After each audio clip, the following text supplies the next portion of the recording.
Good morning, everyone, and welcome to Metro Board activities for May 9th, 2024. Thank you for joining us. Before we begin, I'll ask Assistant Chief Safety and Readiness Officer Jamie Johnson to provide today's safety contact. Thank you, Chair Drummer. Good morning, everyone. This week is National Safety Week, which allows employers to shine a spotlight on the safety of their employees and contractors while at work, ensuring our people get home at the end of the day in the same condition they started the day. In partnership with contractors and the Occupational Safety and Health Administration, Metro has held multiple events and safety stand-downs this week to emphasize the importance of keeping employees and contractors safe from harm. But what does this mean for our customers? We want exactly the same for our customers, to get home in the same condition they started their day. Falling in the system is a hazard for our customers, whether it be on the bus, platform, or escalators. While the numbers of incidents are very small, we all know how disconcerting or painful a fall can be. To minimize risk, Metro's advice is as follows. When riding Metro's buses and trains, if available, do take a seat and sit in the seat properly so you're less likely to slip from it. Use the handrails wherever possible, and if getting on or off a bus, think about asking the bus operator to lower the bus or extend the ramp to make things easier for you. When riding Metro Access, please follow the direction and guidance provided by our specially trained drivers to safely get in and out of your adapted vehicle. And then lastly, when navigating our Metro rail stations, purposefully use the handrail on our escalators and don't rush. Our stations are cleaner than ever before, but be wary of slippages left by other customers. And most importantly, stay clear of the tracks. Accessing the tracks is against the law and trespassers will be prosecuted. It is a very dangerous environment where you are not only likely to fall, but suffer a much more serious or fatal injury. That concludes the safety contact. Thank you, Mr. Johnson. Again, good morning and welcome to today's Safety and Operations Committee meeting. Before I proceed, I would like to say that Mr. Brian Dwyer, our Chief Operating Officer, is sitting in for our General Manager, who is out today.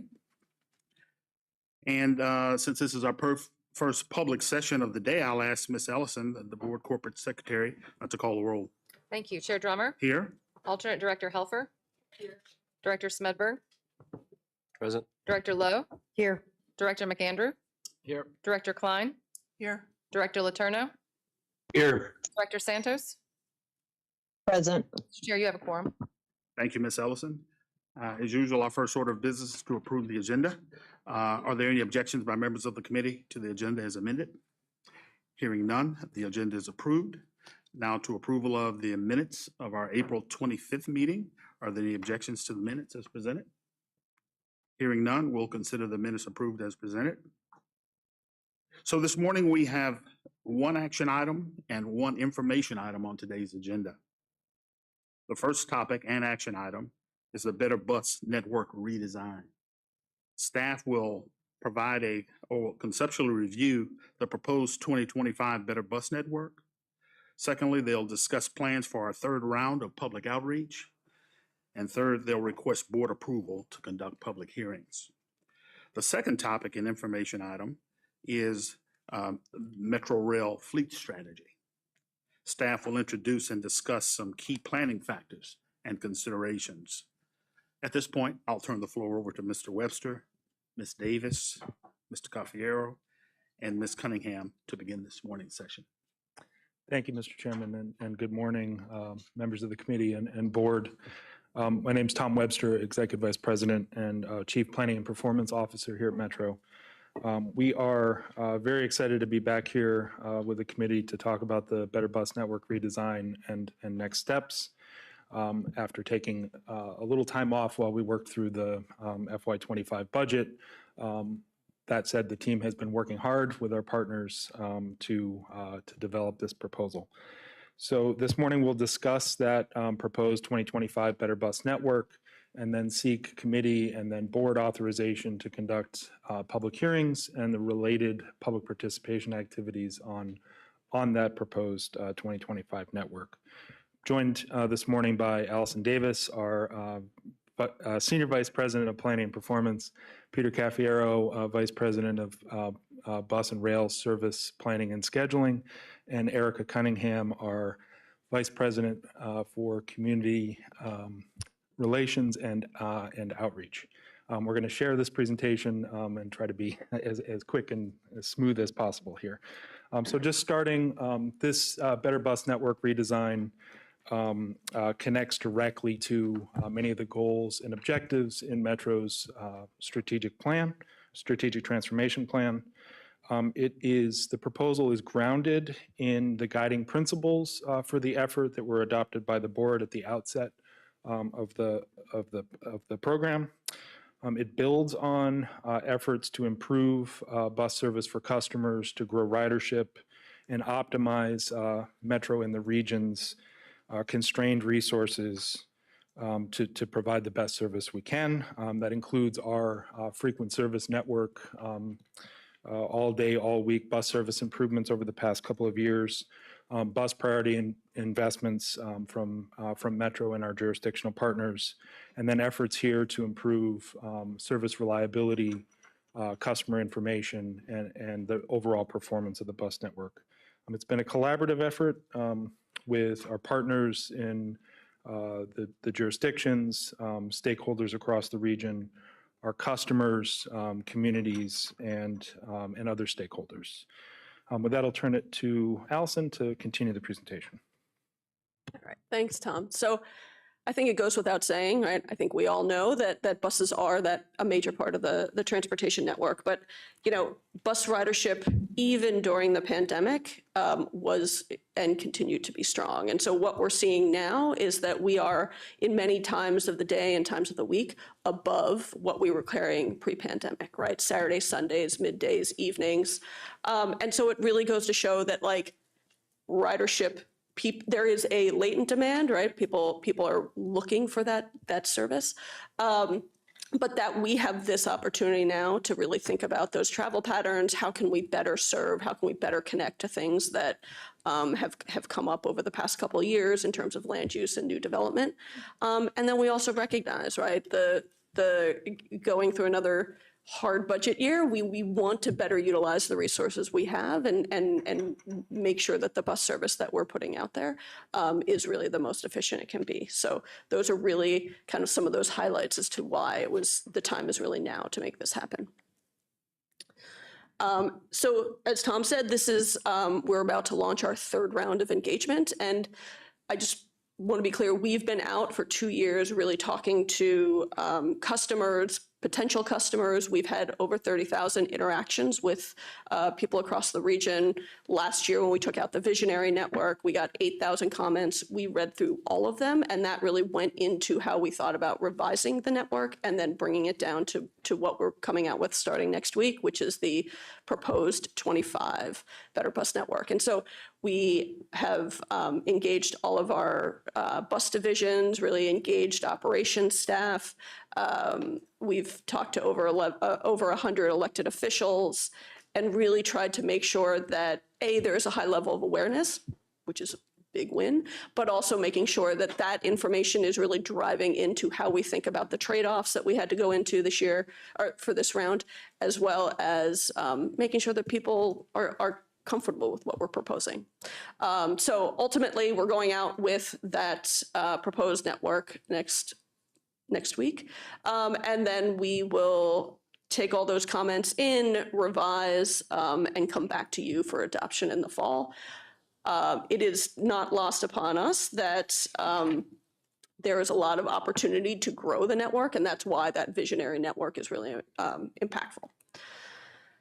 So in summary, what do we get out of that 2025 Better Bus Network, right? It is really driving in 2021, we moved forward on a frequent service network, and we saw a lot of good returns on that. This is driving forward on that and getting more frequent all day, all week service, especially that really hits the midday, hits Saturday, hits Sundays, really trying to make sure that the bus is available for whenever people want to travel and where they want to go. It's making more of those connections between branches of the railroad, other transit stations, connecting to hospitals, which are job centers, as well as healthcare, making sure that the places people are trying to get to on transit can actually be achieved conveniently on transit.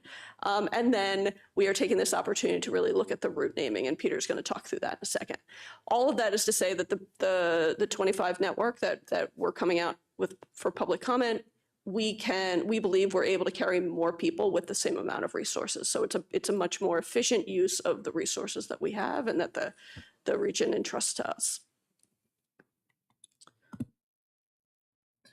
So again, repeating that while this proposed 2025 network is constrained and focused on optimizing service to grow ridership, because we are anticipating limited resources at Metro and from the region for the next budget year. We know that with additional investment, we can improve access, frequency, convenience, and attract even more riders. And the Visionary Network now includes essentially a catalog of those improvements that would require more investment, but again, drive ridership. That would allow in increments improving the frequency of the network so that almost everything has at least 30-minute frequency, providing up to 30 new routes that would include more and better connections between the branches of the Metro Rail system and emerging activity centers, creating a 24-hour regional bus network, so overnight service to more destinations, including the region's airports, where we have connection issues now late at night and early in the morning for customers to access airports by transit. And really just continuing to build on that philosophy of more frequent service all day, all week for customers to rely on. That would lead to many more benefits for our customers and for our region, including, most importantly, growing ridership beyond the capacity of the system today. I'll now turn it over to Peter to review the highlights of the proposed 2025 network. And again, this is constrained to existing resources. Thank you, Tom. Thank you, Allison. And as Tom said, this network, so we have the vision of where we want to go moving forward, but to get there in step one is a network that is within the resources we currently have in FY24 and FY25.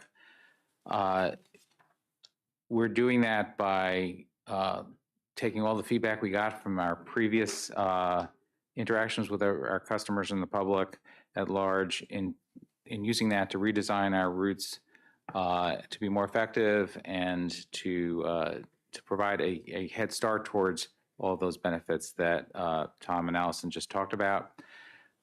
New since we were last out in public are three items that I'll talk about in upcoming slides. One is looking at closely spaced bus stops and seeing if we can make our bus stops more efficient and faster while maintaining access that we need for people to get to where they're going. The new route naming that was mentioned before. And lastly, in our prior round of outreach and working with our jurisdictional partners as well as the public, we chose not to worry about who was going to operate what service. We really focused on what the service was really needed for the riders in the region. But now, because this is going to be a plan we actually are looking towards implementing, we need to identify which local operator, particularly in Maryland, where we're working in partnership with Prince George's County, the bus, and Montgomery County Ride On, who's operating which of these routes. Because it's a constrained network, we were able to do a lot of things by being more efficient, but we did have to make some trade-offs and choices. So we did focus on, as Allison mentioned, expanding the off-peak and weekend in particular in parts of the region where that really was a compelling need. We did focus where we had to make some tough choices. We focused on improvements in our equity focus communities, and we looked towards making things faster and more direct. We did have to, in some cases, some select cases, reduce service in areas where there's very low ridership and low density. In some areas, we have some minor reductions in peak service, but continued additions and increases across the day to reflect where ridership actually is today. And in some cases, customers will have to walk a little farther to reach their service or their stop, not just with the bus stop consolidation, but in some cases we have 2 routes on adjacent streets that we've consolidated on a single street. Some examples of what we're looking to do here.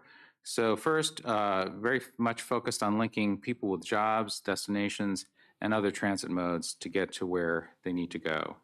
The example on the right is actually a 3-state example from DC, Maryland, Virginia, focusing on National Harbor, which is a major employer, retail and entertainment destination.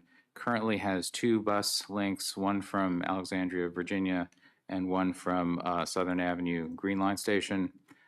We maintain both of those connections, but add a faster connection, more direct connection over to Suitland, which we're seeing as a part of a circular system across Prince George's County, and a direct route into the district, actually ending out here in L'Enfant Plaza, that we also see as very promising for multiple reasons, not just to get to National Harbor, but providing some significant links along the way. 12,000 more jobs will be within 60 minutes on transit, and we have more connections across district and state lines. Oops, what did I just do? Sorry.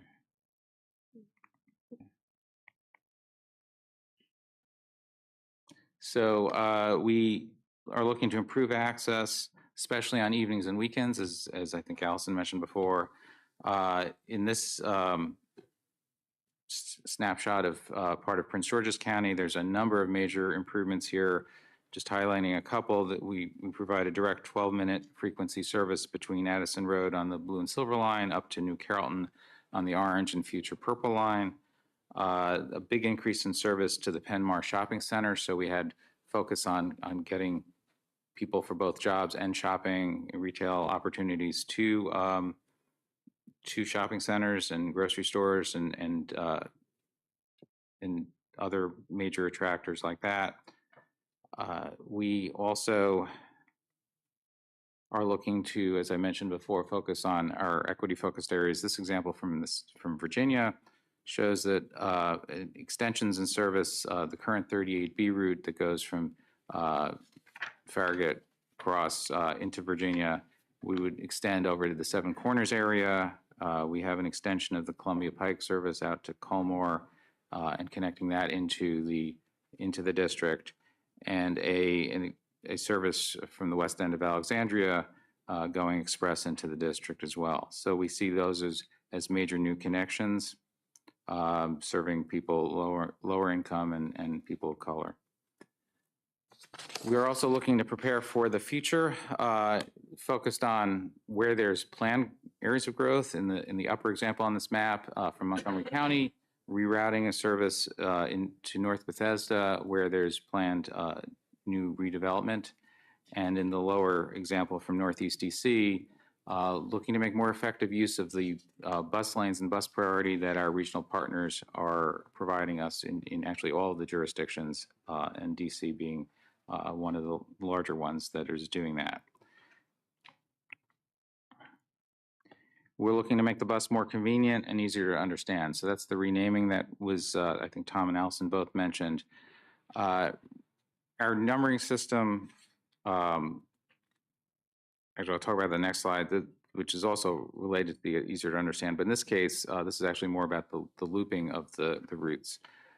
We have routes like this one in Southeast DC, which loop around upon itself. If you actually got on the end of this route today at Southern Avenue, 23 minutes later, you'd be back to sort of where you started the trip before continuing on to other parts of Southeast.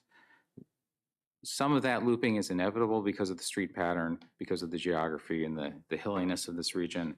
But we took the opportunity to cut open some of the loops, stretch out the lines, make things a little faster while still maintaining access to the local neighborhoods. But that provides more access and connections to other areas and a faster trip with basically the same resources. So now, the easier to understand in terms of the route naming. We inherited a system 50 years ago from 4 different operators, private operators, each of which had their own numbering systems. In one case, in the DC Transit case, some of the numbering dates back to what was a streetcar in 1936 versus a bus. Not necessarily useful to riders today, and that system's been combined, twisted, and adapted over the last 50 years. People understand their route number, but if they need to go to a different part of the area or if they're new to the region, it can be very off-putting. We know that changing all this would be disruptive, but given there's going to be many changes to the route network, this is really a generational opportunity to rethink how we label our routes and really emphasize to everyone that things are changing. You need to focus and work with us to learn the new system.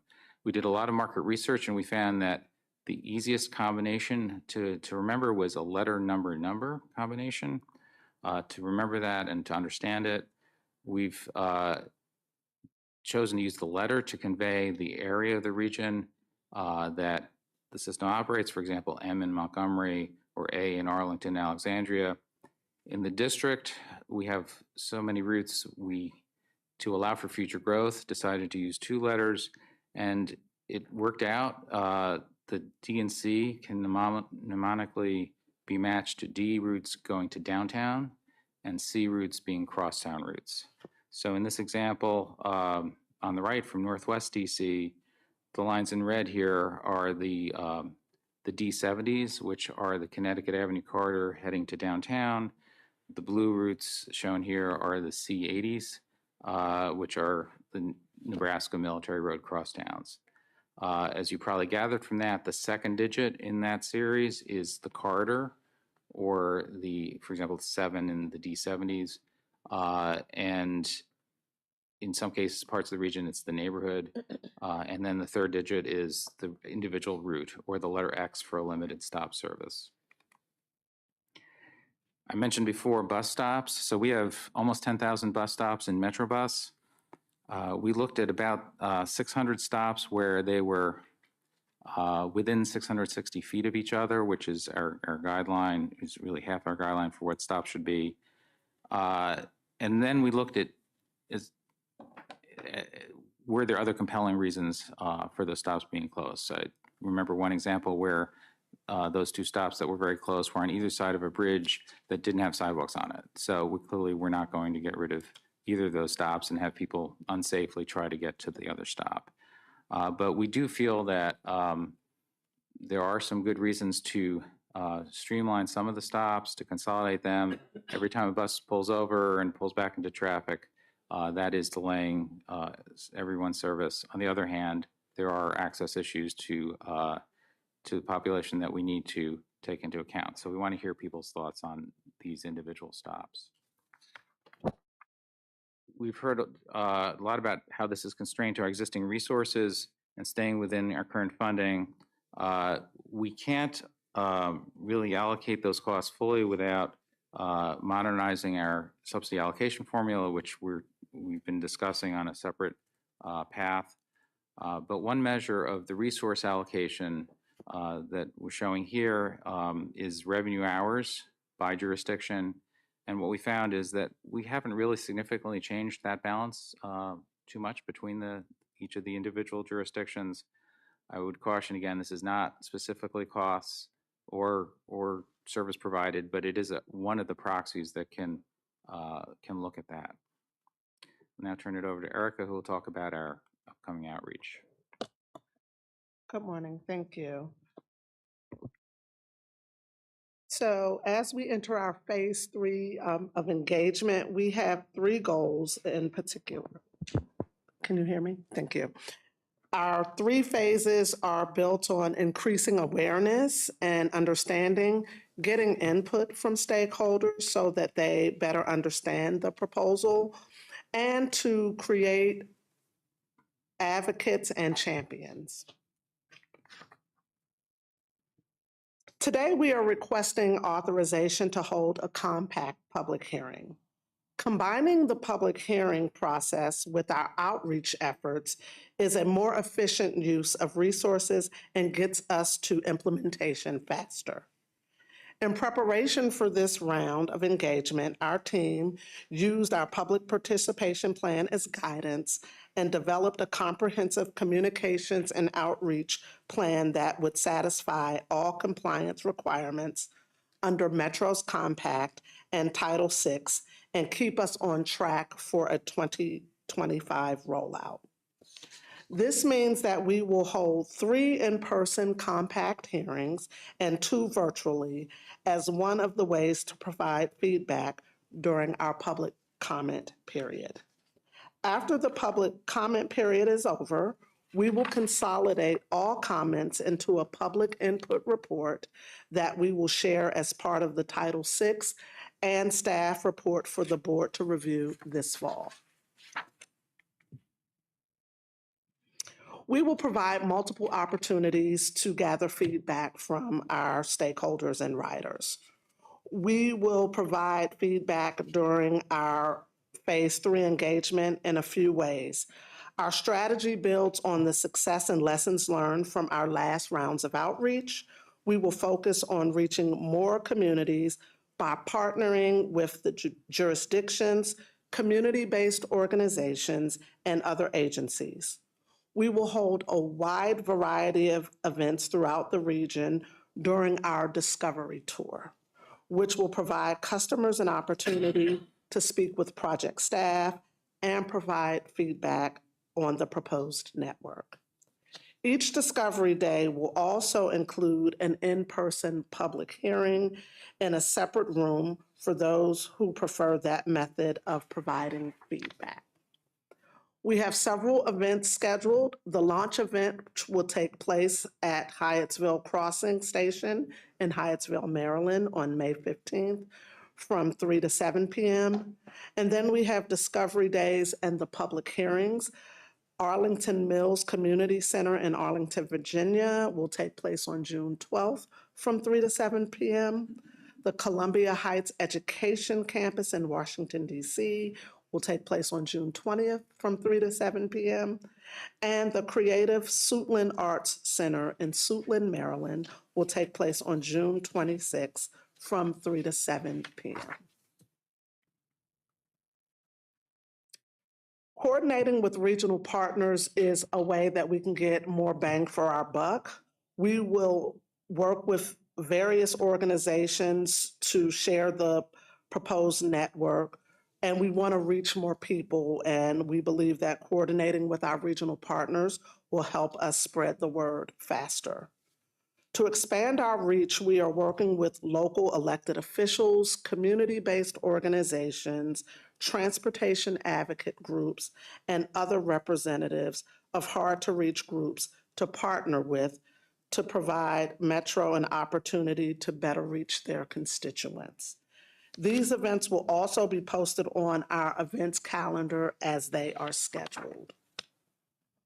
We will also develop a robust resource toolkit to make it easier for our partners to spread the word about the Better Bus redesign. Again, we want the feedback, so we have a variety of online and other focused feedback opportunities. Starting Monday, May 13th, the WMATA.com Better Bus site will be our discovery hub, a place where you will be able to further explore the network. We will have extensive map libraries that will include network maps by jurisdiction, route profiles, and specific neighborhood information. There will also be a trip planner where you can type in your origin and destination to see where your trip would look like in the 2025 network design. We are bringing back our popular engagement mapping tool from last round, where you can toggle between routes and place comments directly into the map. And with that, I'll turn it back over to Tom. Thank you, Erica. And again, thank you to the committee and to the board for for having us here this morning. You can tell there's a lot of excitement about moving to this next phase and hearing from our customers and the community on their thoughts on this proposal. This is a lot. We have a pretty aggressive timeline over the next year here, of course, beginning with this next round of public engagement, with the idea being a board consideration and adoption of that 2025 proposed network in the fall. There's one important dependency here that we'll be working on in parallel with the board. Our legacy subsidy allocation formulas here at Metro need to be adapted and revised in order to support the implementation of this new network. So at the request of the Finance Committee Chair, we will be returning to the board, like I said, in parallel over the next couple of months to discuss concepts for revisions and changes to that, both the rail and the bus subsidy allocation formulas.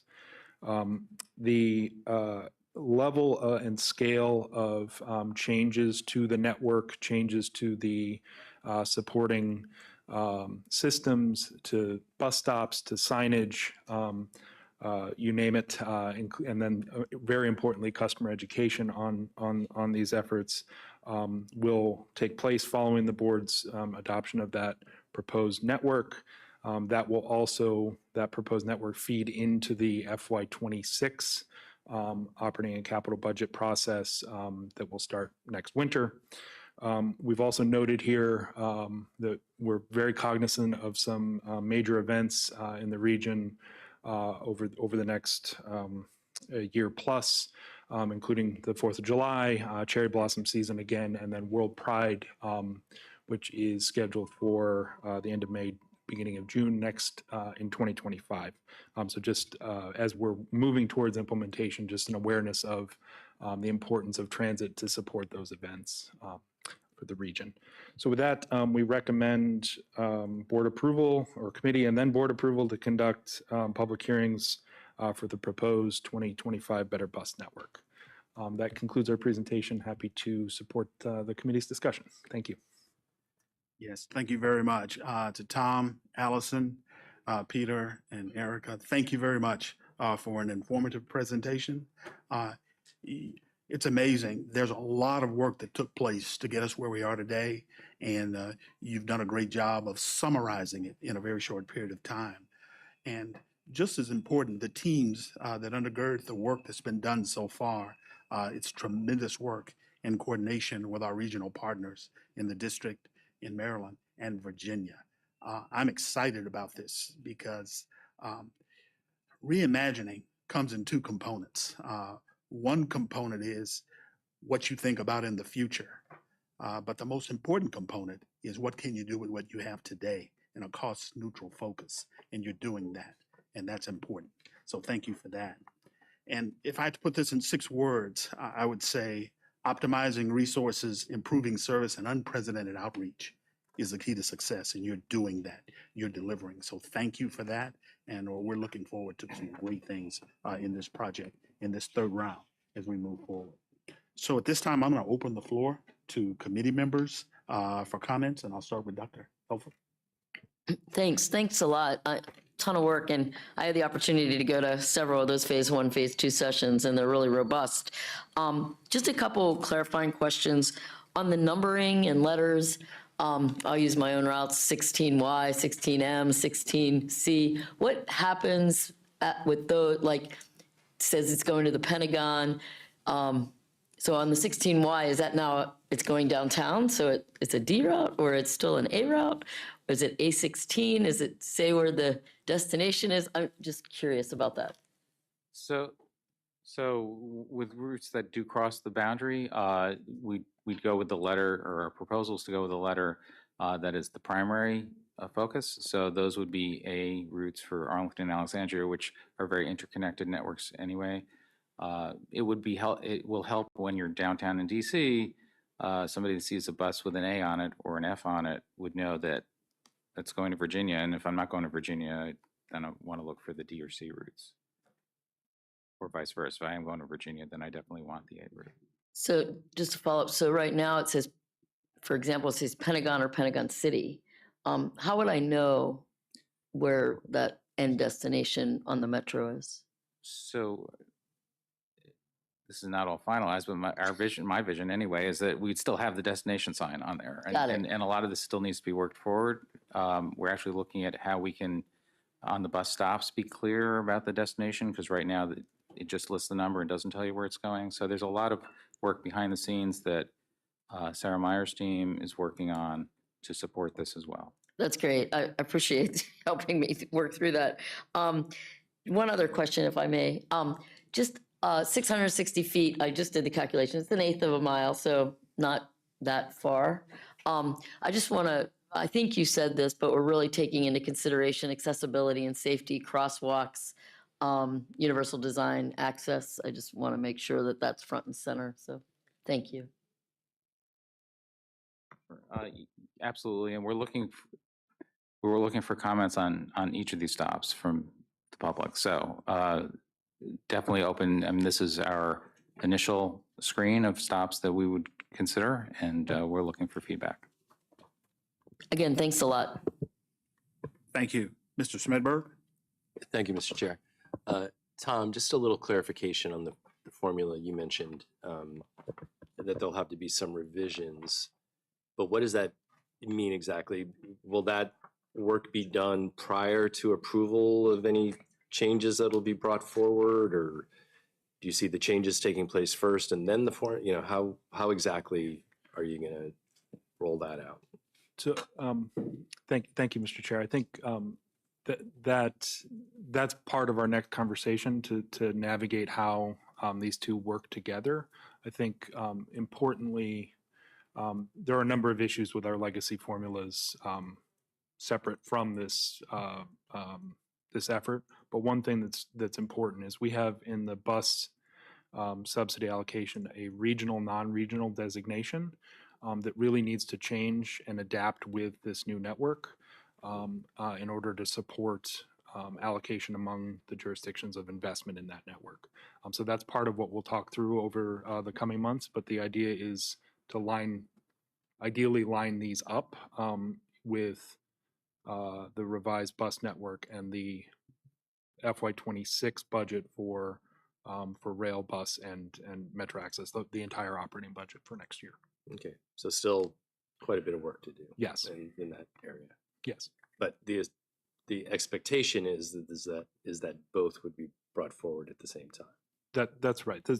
As we mentioned with some other things like the route naming, the timing to do this, there really isn't a better time than when we're reevaluating the whole network and moving forward with that. Because it is a question we're getting quite a bit already. Yes. As you know. Yeah. Thank you. Dr. Lowe? Thank you, Chair. I'm going to divide what I have into kind of two chunks here for some questions, and then I have some comments that I'd like to offer. So first, I need some more clarity on it. So there's a revised visionary network. Is that online? Is that something people are looking at? Is there visibility into that? So there will be. One thing last year, before we went out with the original visionary, the draft visionary, we did a lot of focus groups, and what we heard loud and clear is people could focus on one thing, right? They wanted having multiple networks and stuff to be able to toggle between was confusing. And so what we're approaching for this round of outreach is to take that proposed, because that's what we really need the comments on because of all the trade-offs. We will have in that map library that will go live on Monday, we'll have that revised visionary network, but it's not part of the tools because that was just a level of complexity that we thought detracted from what we were trying to do.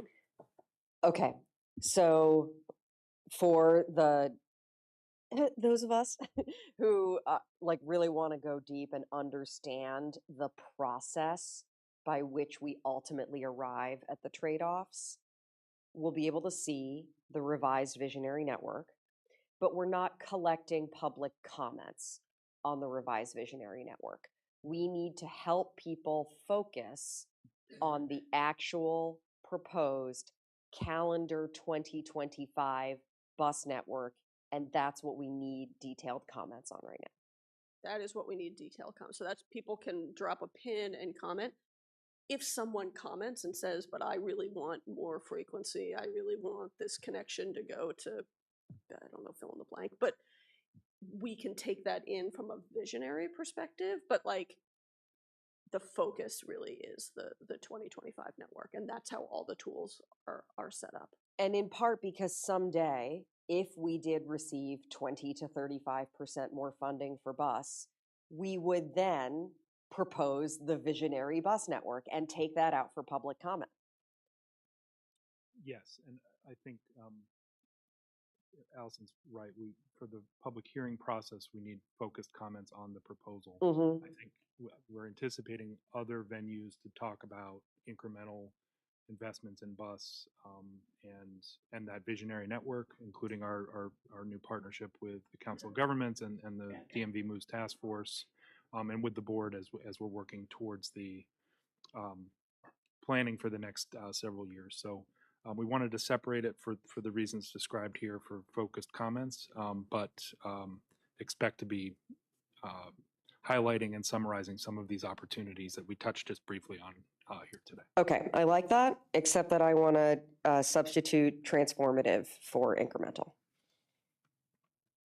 Okay, there in the slides I saw 13K more trips on a daily weekday with the revised network. What percentage of daily trips is that?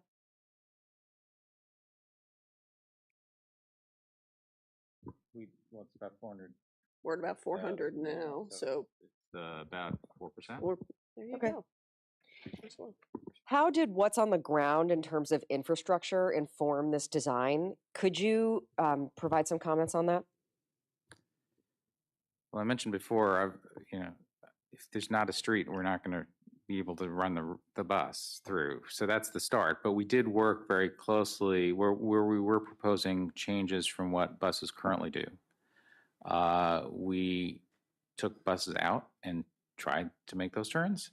We also worked and are continuing to work with the local jurisdictions to adapt if we need some minor changes in terms of signal timings, parking, things like that at an intersection, at a turning point.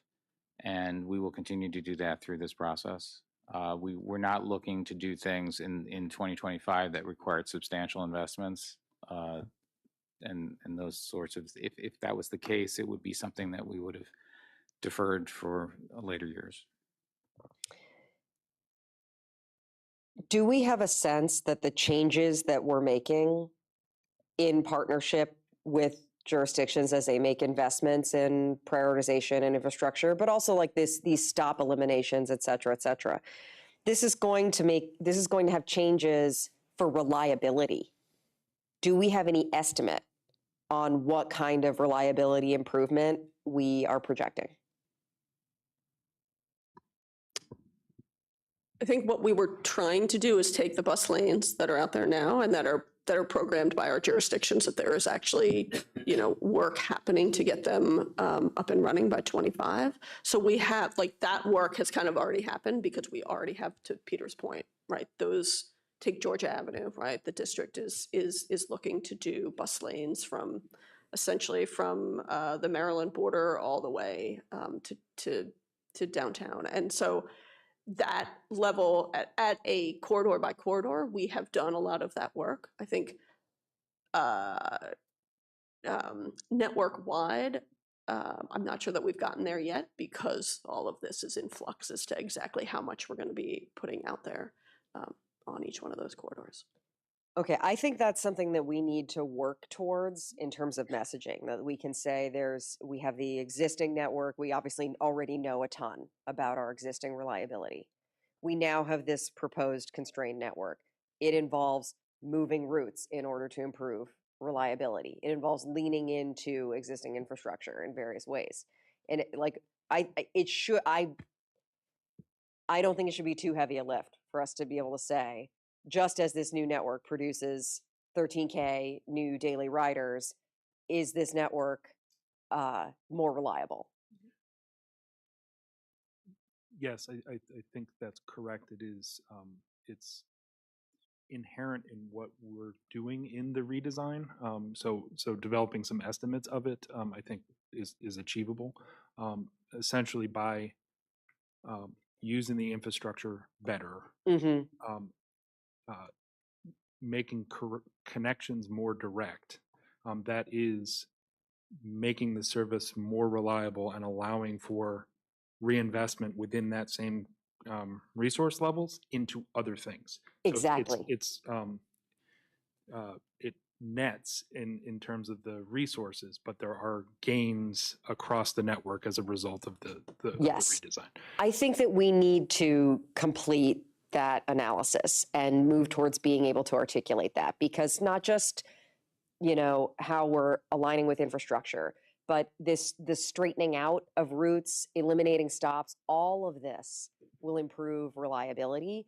And we've essentially accounted for capturing those savings in order to be able to, for example, invest in frequency.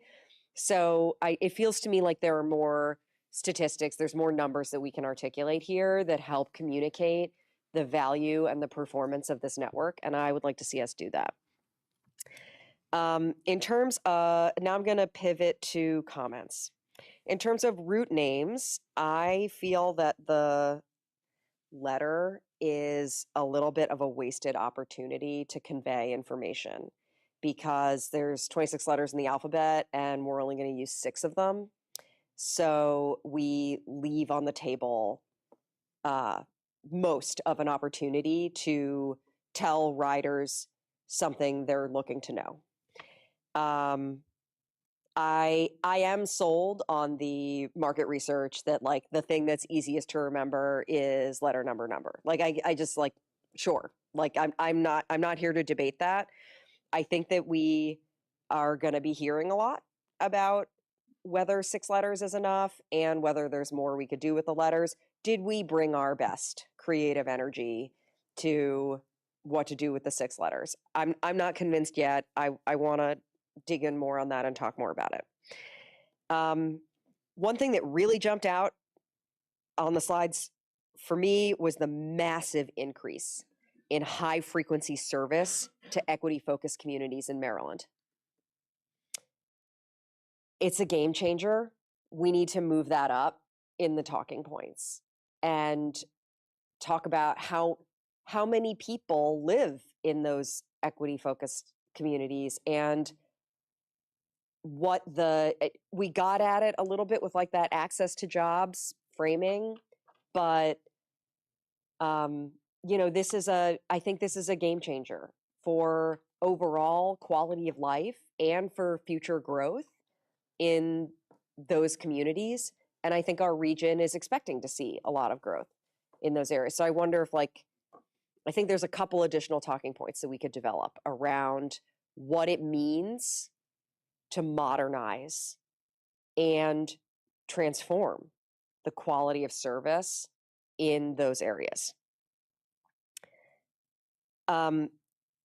Overall, I think that we need to recognize that a bus network redesign is one of the hardest things that a transit system can do.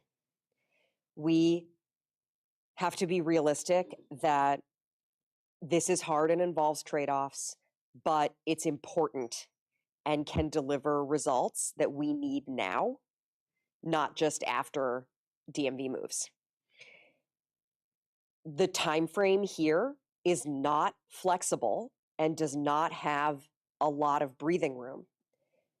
So we need to communicate to all stakeholders the importance of sticking with this timeline and focusing our energy on doing the best that we can with what needs to be done in each phase of this timeline, and not trying to blur them together or double back, etc. Because we need to hit this. I am concerned about hitting the subsidy allocation formula piece of this timeline, since I haven't seen anything in terms of the ideas for this yet. And I want to go on vacation in August. So we need to get moving on that at the same time as we're collecting comments on the new network. Because because it's more than just, I understand that the formula is a board policy, technically. But I think we all understand that more people than the board are going to want to have a say in what it is. So that just means we need to get out in front of that. I want to commend the team for getting this far because this is such a Herculean effort and it's so complicated.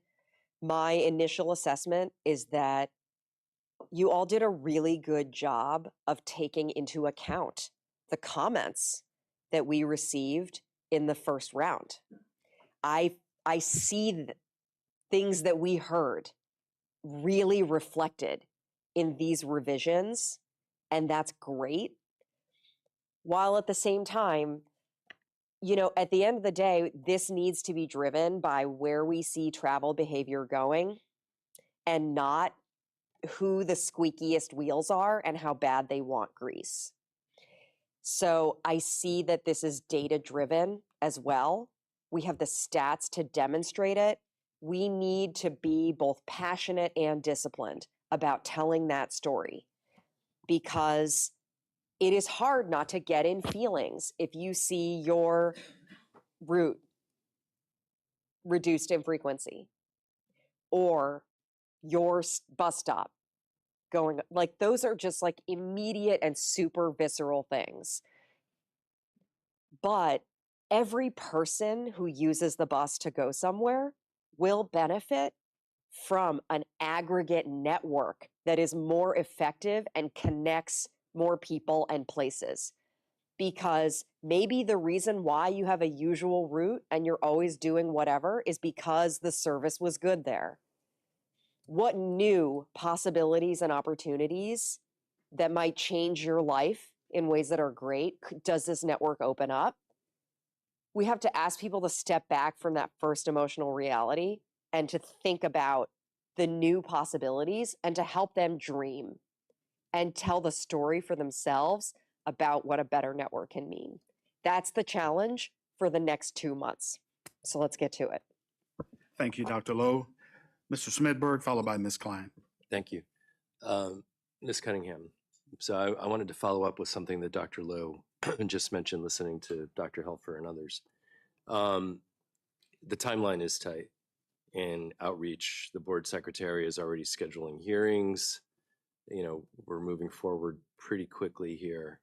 Tell us a little bit more about the outreach. How are we really going to get the comments back that we're going to need about some of the issues Tracy just mentioned? Because people are going to have an emotional reaction to some of these changes.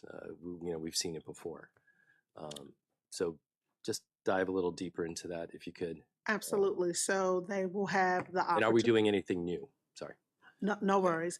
What we're doing new is partnering with some of our stakeholders in the community to tag on to things they're already doing because they have a broader reach. So instead of just going directly to some of our community partners, we've understood that we get more impact when we join on to something that, say, the Jewish Community Center is doing or the YMCA is doing, not just metro to a community. So that is something new that we're doing. We also know that through these discovery days, people will have an opportunity to give us feedback at the Compact public hearing and online.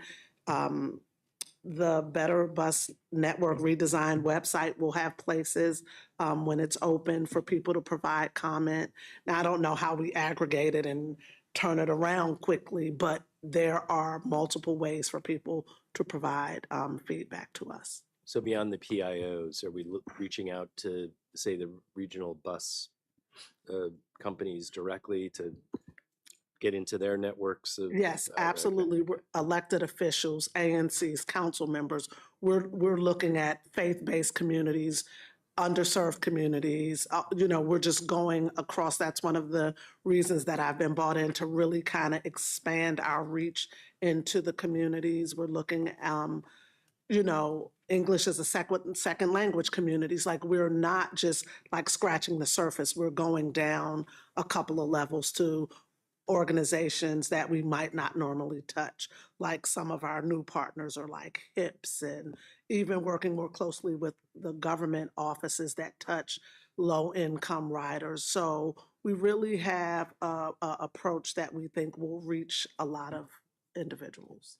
And as Mr. Letourneau knows very well, and I also knew well when I was in elective office, when you propose a new route, that too elicits quite a reaction. Correct. So what are we doing in that regard? Are we making special efforts in areas that may see new routes or new bus stops? So I would defer to my colleagues that are. Or has the group discussed it? So, I mean, we're definitely touching those populations, but like the real strategy, I would leave that to Regina Sullivan and team to expand on a little more. I just know that they're part of who we want to get input and feedback from, and to make sure that we're touching their constituents. Okay. I can chime in as well. So thanks, Erica. So two things. We actually had an elected official briefing on Monday afternoon, and the ask to them is to Erica's point, co-hosting. When we did that a couple of times last year, and we got many more participants in a better way out to people's constituents than we had in the past. So that ask was made, and we're sorting through and setting a lot of those events up. The other thing is that we are using ride along, something we have done in the past. But those are those high change routes that we are maybe not hearing as much from customers or residents in that area. So we're using those towards the end of the outreach to say, like, all right, there's this area of the region or, a couple of bus routes that we know are high change, but we haven't really gotten any comments online at the discovery days, what have you. So we're going to actually put people on board the buses to interview, to essentially survey customers and be able to get their input that way. So that's how we're kind of balancing places where there are hard to reach populations. And again, the formula piece, like Tracy said, Tom, that's going to be the real thing. And I think, do we have something scheduled coming up soon? I believe is it so, next but month, we'll or- need to confirm that. Oh, in June. Okay. Well, that's next month. Yeah. Oof, June already. Wow. Stop personally All right. attacking me by mentioning that it's already almost June. Thanks, Tom. Thank you, Ms. Klein. Thank you, Mr. Chair. Dr. Lowe actually covered most of what I was going to ask about. Thank you. So I just have a couple questions. Just quickly, are the equity focused communities, is that the COG or TPB definition, or is that a WMATA? That we've created that. That is high concentrations of low income, persons of color, and persons with disabilities. The COG definition was broader. It also had, if memory serves, you needed to have, I think, 2 different ethnicities within the same census block group. Like there was a combination of it that when we applied it to our region or our transit zone, it didn't quite reflect what we know from the surveys. Okay, that makes sense. Thank you. I know that the bus in Prince George's, Q in Fairfax City are coordinating directly, like they're part of they've been part of this. For the other, I know that Ride On, which is you've been coordinating with, but they're not part of it, has their own reimagining going on. Can you talk a little bit about, if you can, the timing of that? Because I'm just curious, like if we roll this out and they're not ready, or they roll theirs out and we're not ready, whether there could be gaps in coverage. So clearly that's what we want to avoid happening. A lot of the work from here forward is continuing to coordinate those, and exactly how this implements a year from now will be subject to further discussions with them. Just to clarify, so the bus has been an integral partner with us throughout this process, and a lot of coordination between us to make sure that we are are moving together. Q, we was part of the study, and we came up with the visionary network ideas with them, and they elected to then take that information and fold it into their ongoing transportation plan for the future. Our changes in Fairfax City work either way, so so we're fine on that. And on Montgomery County, yes, they're doing their network redesign. We are participating with that, looking at metro routes, and there's a few changes in our proposal that do directly require changes in ride-on, and we're continuing to coordinate with them on that. And then the other, not to ignore the other operators in the region that we continue to interact with and coordinate with on a daily basis, but also through this project. That's very helpful and just a really tremendous task in terms of coordinating with everyone. So thank you for doing that. Do you know, are we the largest bus system in the nation to do a comprehensive redesign? I'm trying to think of other examples, and I feel like we are. Well, Los Angeles is Los the Angeles largest, did- the one that's yeah, done the that's right. entire system. We are, so far, we're on the border between regions larger than us have tended to implement in sections. Yeah. Like New York has done it by borough, for example. Everyone smaller than us has done it all at once. So we're continuing to explore. We talk a lot to our peers in other cities, particularly the ones that are just ahead of us, like Philadelphia, which is sort of one step ahead of us in the process, learning a lot from them as we go forward. That's great. Yeah, I mean, this is such a monumental task. So I think everything you've done is fantastic. I mean, all the benefits that have been talked about are really, really going to be important. Like, we should be doing this, and you are, and I think that's great. I hope the region can do more than one thing at a time, and we can keep our eye on the visionary network at the same time we're doing this. I totally agree. The focus right now is getting the public comment on this, but we are having long-term sort of regional visionary discussions, and so hopefully we can keep our eye on that too, because the transformative power of the visionary network is really where it's at. This is transformative in many ways. That is even more so. So hopefully we can do both, I hope. Thank you. Thank you. So with no additional questions or, Mr. McAndrew. Thanks. Again, hats off. Great work. Looking forward to this one getting out there, and the collective group here and our partners supporting so that we can get to next July. We can flip the switch and we can get to a better service. Two questions. One, Allison, you had hinted that you met with our friends at the local elected leader ranks. What was their, aside from their interest in supporting the public engagement process, where was their level of excitement? Would it be, Director Lowe level excitement, or? I don't know that anyone gets that low. I mean, I will say we only really had an hour on Monday, and it was to make sure that hopefully they would not be surprised by this conversation today. So yes, there was good conversation. I think there was a lot of conversation around bus stops and making sure, how did we think about senior citizen homes in relation to bus stops, and so there were lots of questions about that. But there was definitely a lot of enthusiasm to partner with us to bring us to either events that are already on the books, like Mount Rainier Day a week from Saturday, to partnering on having a virtual public meeting on in Ward X to talk about it. So but yeah, I don't think they necessarily approached Dr. Lowe's enthusiasm yet. They will get. But just they wait. They Yeah, will get there. exactly. They will get there. Everyone at Mount Rainier Day has my level of enthusiasm because of those pineapple drinks.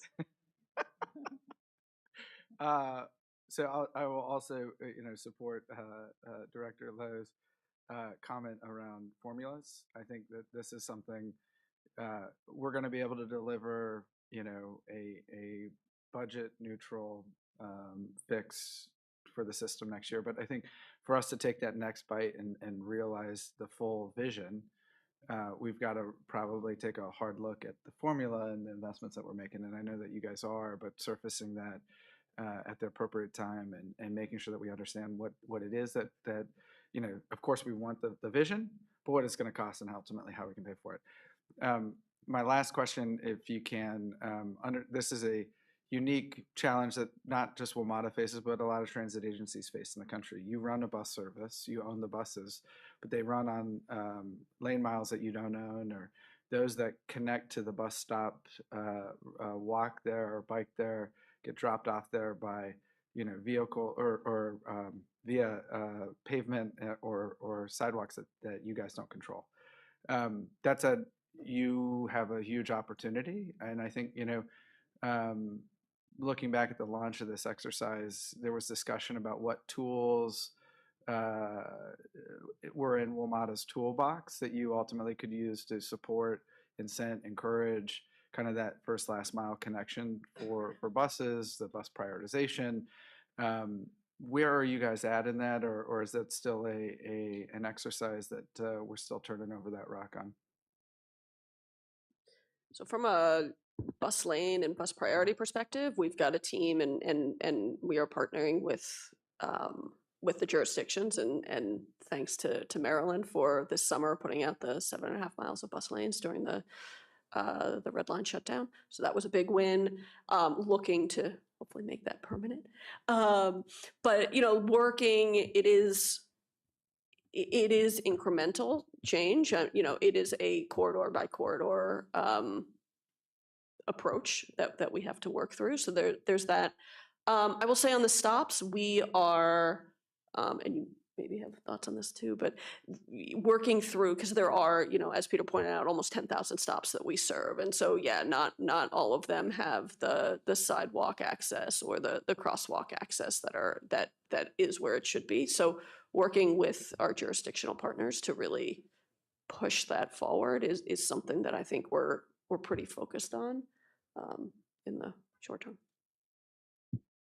That was actually one of the comments from the elected officials meeting, specifically actually in the Maryland area about bus shelters and improvements at stops. So in the short term, this plan and looking at stops, that's one of the things we'll look at. If we're proposing to get two closely spaced stops, one is a shelter, one doesn't, that may very well drive the decision. But this doesn't solve every problem with bus. So we have to continue to work on all of these things moving forward. And then finally, Chair, for the record, I think, share similar levels of excitement as Director Lowe. I just don't verbalize it as well as she does. Thank you. So now we'll move to the action. The committee is being asked to authorize public hearings and associated outreach on the proposed changes. Can I get a motion from a committee member for approval? So moved. Second. Moved by Dr. Lowe, second by Mr. Smedberg. Unless there any other further discussion, I'll ask the board corporate secretary to call the vote. Chair Drummer, Aye. Alternate Director Helfer, Aye. Mr. Smedberg, Aye. Dr. Haddon-Lowe. Aye. Mr. Chair, the motion passes. Thank you, Ms. Ellison. And team, thank you very much. And thank you to your entire. Moving forward.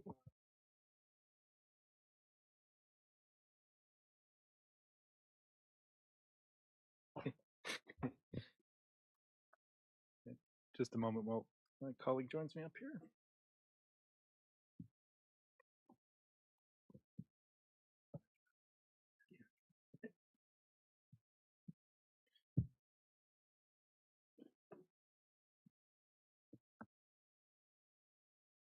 Okay, thank you. Thank you again, Mr. Chair. Again, Tom Webster, Planning and Performance. I'm joined by our Chief Fleet Officer, Shashil, for the presentation this morning. We are pleased to be here. Again, this is not an action item today. It is a discussion of fleet planning, fleet strategy, and some outlook for the coming years from a Metro Rail fleet and service planning standpoint. First, want to highlight that service and fleet planning connect directly to, again, our strategic plan. The fleet plan enables excellent service. It also requires partnership among our Metro and our regional partners, and is dependent on a sustainable financial plan and sustainable plan for Metro's future. Some additional context, the fleet is really downstream from the service plan. Our service planning lays out the levels of service Metro and the region want to offer and operate for customers. We know that good frequent service is key to growing ridership. The requirements for what we need to operate that type of service or that level of service for the fleet, for the workforce, for facilities are all derived from that service plan or service plan options. Those requirements then become the basis for decisions that inform our capital investments, our operating budgets, and then again, our long-term financial planning. The current fleet includes a mix of different rail cars series. All right. There we go. We know that with good maintenance and reinvestment in through rehab and overhaul programs, rail cars typically last about 40 years. Metro's oldest rail cars, the 2000 series, are past the end of their useful life, and the 3000 series cars are close to approaching that. So after the eventual retirement of both the 2000 and the 3000 series, Metro's future fleet will include a mix of 6000 series cars, 7000 series cars, and at least 256 8000 series cars. And that future fleet size is the subject of this, this conversation today. Metro Rail's total ridership continues to grow and grow significantly. Through April of this year, total ridership is up 18% from the same period in 2023. We're seeing similar rates of growth in all time periods across the days of the week and the times of the day. So weekday ridership is up 17% and weekend ridership is up 18%. In the month of April, our middle of the week days, so Tuesday, Wednesday, and Thursdays, were 16% higher than in 2023. We're seeing ridership growth respond to our frequent service changes. So a few years ago, Metro shifted resources away from peak period service and added more trains during the midday, the late night, and on the weekends. All areas where we've seen faster ridership growth with good service. And year-to-date weekend ridership actually exceeds 2019 levels at this point. So looking ahead, ridership projections are an important part of fleet planning, and Metro's fleet strategy must consider ridership projections and account for the potential wide range of growth scenarios. Peak periods remain the busiest times in the system and have seen significant growth in ridership over the past year. While Metro's peak hour ridership has been slower to recover than other time periods, it has been growing rapidly in recent days. On March 26th, we had our single highest total peak hour ridership since the pandemic, with more than 60,000 customers entering the system in the afternoon rush on that day. And then again in April, peak ridership in the middle of the week, so Tuesday, Wednesday, Thursday, grew 28% for the morning rush and 22% in the afternoon rush.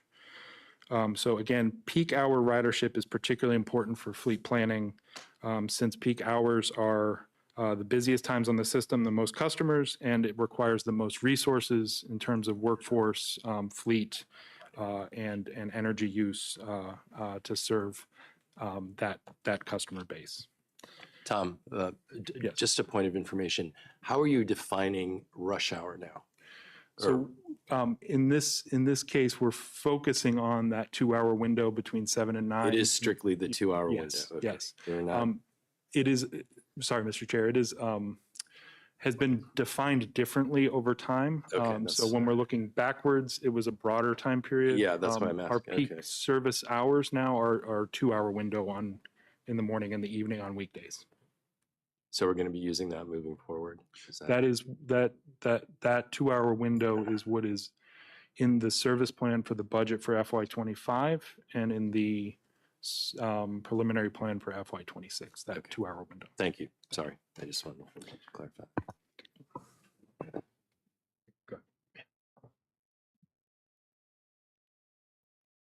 So one of the key metrics by which we rate the performance of the fleet is mean distance between failure. And this is standard to the industry and really multimodal forms. The current state of our fleet reliability is that overall we are meeting our fleet MDBF requirements, and in some cases we are actually far exceeding them. So the 3000 and 6000 series fleets are actually performing between 30 to 50% above their MDBF requirements, and the 7000 series fleet is also meeting its MDBF. One of the challenges, which is expected, our newest fleet is expected to have the highest reliability, and there's been a strong focus on returning the 7000 series fleet to a state of passenger service, and this focus through the wheelset replacement program, which we'll get to in the next slide, really addresses a lot of the cars that are inactive and increasing the overall 7K fleet size. One of the challenges when we operate cars that have been inactive for a period of time is a tendency to have less than desirable reliability. So the maintenance and engineering teams are always focused on testing that's needed, burn-in testing, or other practices to improve that overall reliability. And generally what we find is over a very short period of time, the fleet normalizes to its historical MDBF performance. Although we've experienced record-setting rail customer satisfaction levels this year, we are obviously continuing to focus on improving reliability. One of the key areas of focus this last summer, entering summer now, is the vehicle HVAC or air conditioning systems. It's a passenger comfort issue. So we have revised our maintenance practices in collaboration with industry experts in terms of our maintenance as well as our overhaul practices. The 2023 and 24 reliability continues to improve, and as part of that improvement is always comparison to our peer operators. At this time, we do not have similar data, but it is something that we are pursuing. So briefly talking about the wheelset replacement program, the 7000 series return to service has really focused on implementing the root cause fix that was derived through the NTSB investigative process. And in response to the NTSB recommendations, we are continuing a campaign to repress all of the wheel sets on the 7000 fleet to higher interference fit and pressing tonnages, which aligns to the overall recommendations. To date, we have brought 138 inactive cars back to service out of the 170 that are out of service, and happy to report that we are exceeding our projected production throughput and on target to meet the overall schedule for that program. Of the remaining population, of the 170, we are on track to return those to service by September of this year, and then other cars will also in parallel be addressed through our maintenance program, which is our scheduled maintenance program. I think one of the questions that arose previously is a higher than expected misfit rate. So I just wanted to spend some time defining what that is. So misfit is terminology that's standard in the industry. So the AAR guidelines, which really define the requirements for pressing wheels, uses that term Important to note, misfits are fairly common in pressing wheels. So whether it's Metro performing that production or OEMs that are doing it, misfits are a very normal part of the process. More importantly is how you treat the misfits. And so Metro's existing maintenance practices that we are adhering to through the wheelset replacement program fully conforms to the industry requirements and how those misfits are documented and then how they are treated in the production process. Obviously, there is high visibility on this program, both internally and externally. So we do have a series of monitors and shared dashboards with internal stakeholders to provide the transparency of the program and that we are meeting the overall required goals.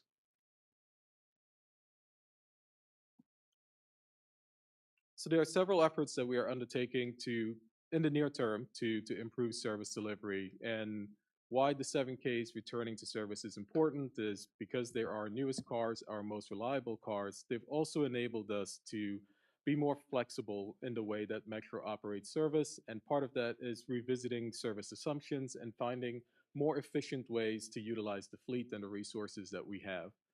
Part of this that has been rolled out is running more 6-car trains throughout the system without sacrificing service frequency. So the 6-car trains have been developed in coordination with our internal partners based on ridership data to ensure that we are not sacrificing the level of service that customers deserve. We are still operating 8-car trains, and we will continue to introduce 8-car trains as the data reflects. So important to note that 6-car trains are not replacing all the 8-car trains that passengers are used to. We're also continuing to reassess engineering assumptions. So in rolling out 6-car train operations for 7K, we did follow a modified safety certification process to ensure that there are no passenger or operating impacts by operating this type of service. And finally, there's also, in terms of near-term service delivery, there's obviously a collaborative team effort on automatic door operation, which focuses on improving dwell time in station and overall making us more dependable and affecting passenger transit time.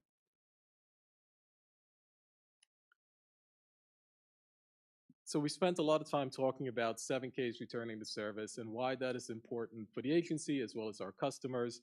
One of the major changes is with the increasing 7Ks in our service, plus the efficiencies that we just spoke about before, we are happy to announce a long but well-deserved retirement of the 2000 series cars. So these cars were introduced in service in 1983, before I was born, actually. So over time, they've actually operated about 193.5 million miles. To kind of put that number in perspective, the circumference of the Earth is 24,900 miles, and that means the 2000 series fleet has mathematically circumnavigated the Earth over 7,000 times. So just to put it in perspective. We've also carried an estimated 775 million passengers over the life of the fleet, so it has really served customers well.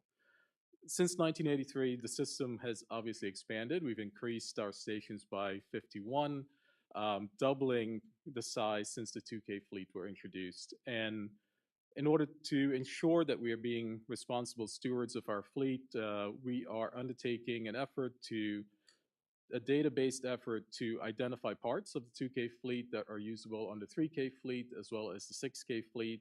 And part of that is parts assessment, storage locations, all of which will preclude the final decommissioning of the fleet, which is scheduled for June and will really start getting off the property probably September of this year.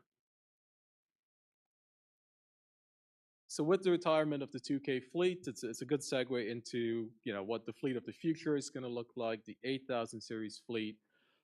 Very happy to announce that the exhibit on the mall was an incredible success. It really served its purpose, which was to provide Metro's passengers and our customers access to the 8000 series vehicle, what it would look like when it arrives on the property, and get feedback on things they liked or improvements that we need to make. Overwhelmingly, the event confirmed that customers really love the open gangways and the design improvements that are incorporated into the 8K train. And important to note, when we transitioned from a steel car body without a gangway to the aluminum car body with a gangway, it allowed the agency to keep the weight relatively net zero and the same while also providing a better customer experience. The other benefit of the material change in the car body from stainless steel to aluminum is that it supports our efforts in sustainability and also being more cost efficient as lighter vehicles have less power demand on the system.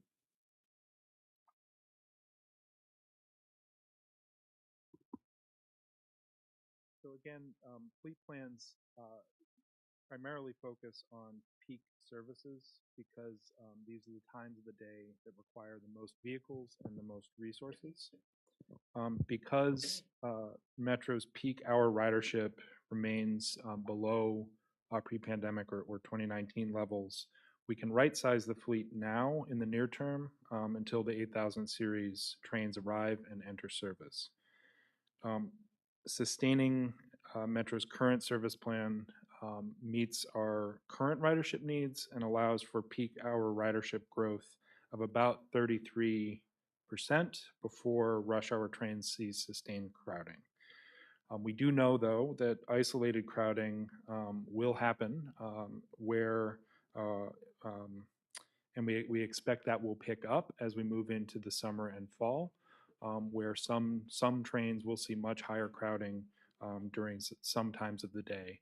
And the team is, as Sushil mentioned, focused on making sure that we have eight-car trains deployed in those places where we expect the most customers. So while we have customers that take trips all over the system, when it's busiest, each morning, trains leaving from the ends of the lines fill up with customers as the trains are approaching the center of the system.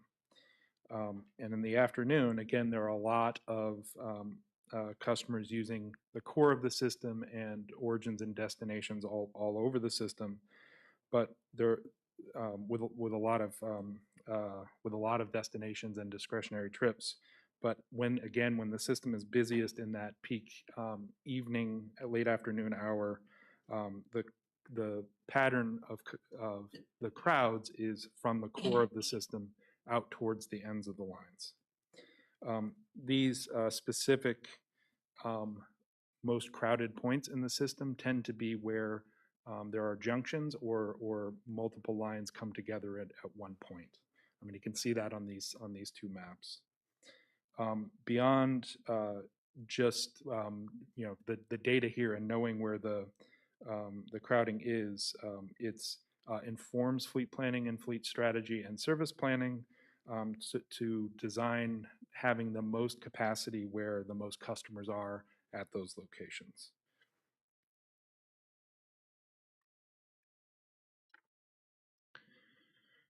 So one great example of what rapidly growing ridership looks like is Noma Station. Metro's all-day, all-week frequent service and the dense transit-oriented development that's happened around this station over the past 20 years are driving overall ridership, and Noma ridership is actually higher now than it's ever been. And significantly higher than even in 2019 before the pandemic. Ridership is up 32% midday and late night, and up 137% over 2019 levels on weekends. This pattern also means increased ridership during peak hours. During the morning peak, riders at Noma are boarding trains just before the most crowded point on the Red Line. So they're joining customers who boarded at Montgomery County, in Glenmont, Silver Spring, in Northeast DC, at Tacoma, Fort Totten, Rhode Island Avenue. They're boarding at Noma and then joining customers at our busiest station, Union Station. And you can see how this creates the most crowded part of the system in the morning.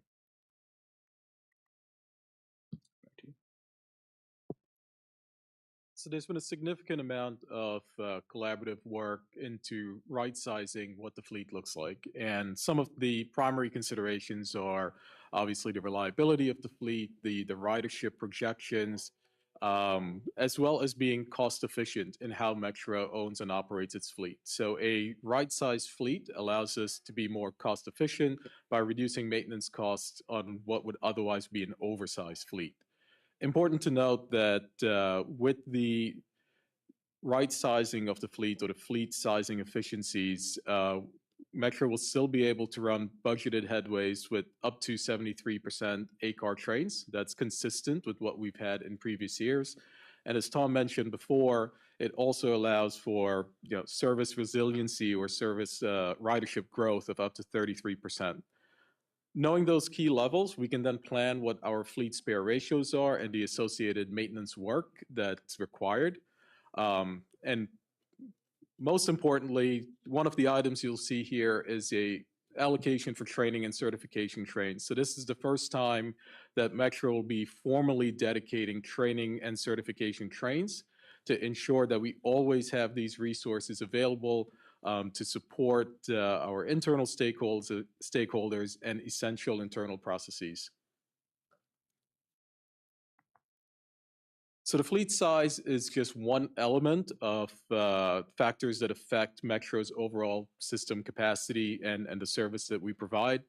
We'll not walk through this entire slide, but some of the key aspects and the major drivers are that the fleet size really translates to what the right size yard storage is and the maintenance facilities required to keep the fleet in a state of good repair, and having those located in the right locations to support both maintenance as well as the service we operate. Also within the system, obviously we rely on power to operate the train. We have wayside signaling systems and station sizes to be able to move trains and people through as quickly as possible. So we briefly talked about ensuring we have the right size yards as well as maintenance facilities, and part of that is also evaluating our facilities for improvement strategies as we realign it to the fleet. To be able to support the fleet through our facilities, there are really three primary ways to do that. First, we need to continue investment in state of good repair in the rail yards, while of course adhering to the latest safety and environmental regulations and standards. We also need to continue modernizing the rail yards to be able to hold ACAR trains, have lifts that support our train weights, and that are also more efficient for the overhaul practices that we are currently employing. We also have outstanding capacity and storage needs, even with the fleet size that we have now. So 3 yards on the west side of our system, and we only have one on the east, which is New Carrollton. Resulting from that layout, New Carrollton often sees greater demand than supply and can make maintenance and operations very difficult. So part of this overall effort is ensuring that we look at the overall service and what that means for the fleet and fleet storage and optimizing that entire layout.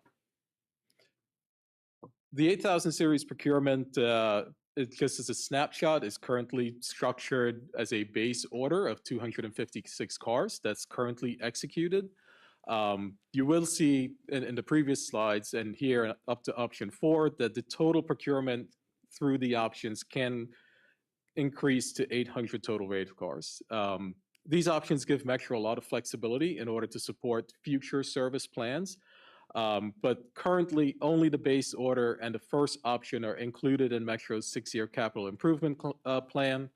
And these additional rail cars are not funded, nor are many of the capital improvements required to support an expanded fleet. So part of Metro's task is to make decisions on these options relatively soon. There are contractual deadlines associated with these. To ensure that the manufacturer can sustain consistent production, but also ensuring that it aligns with our overall service strategy and fleet retirement strategies. So with that said, we have some decision points on railcar options that are rapidly approaching. There is a fairly generous window on those, but important to note that it really needs to be partnered with a lot of the things that we spoke before, which are the investments in rail yards, shops, and facilities, all of which have significantly longer time for executing those procurements and for the construction required to achieve the work. So these long lead times underscore the need for predictable, sustainable funding, which allows us to be more strategic in how we execute our fleet strategies. Decisions on the 8000 series options will determine the size of the fleet available in the service for near-term and also medium-term future. This is particularly important because initiating new railcar procurements for additional fleets, such as a hypothetical 9000 series, requires almost a decade of lead time work before they're executed.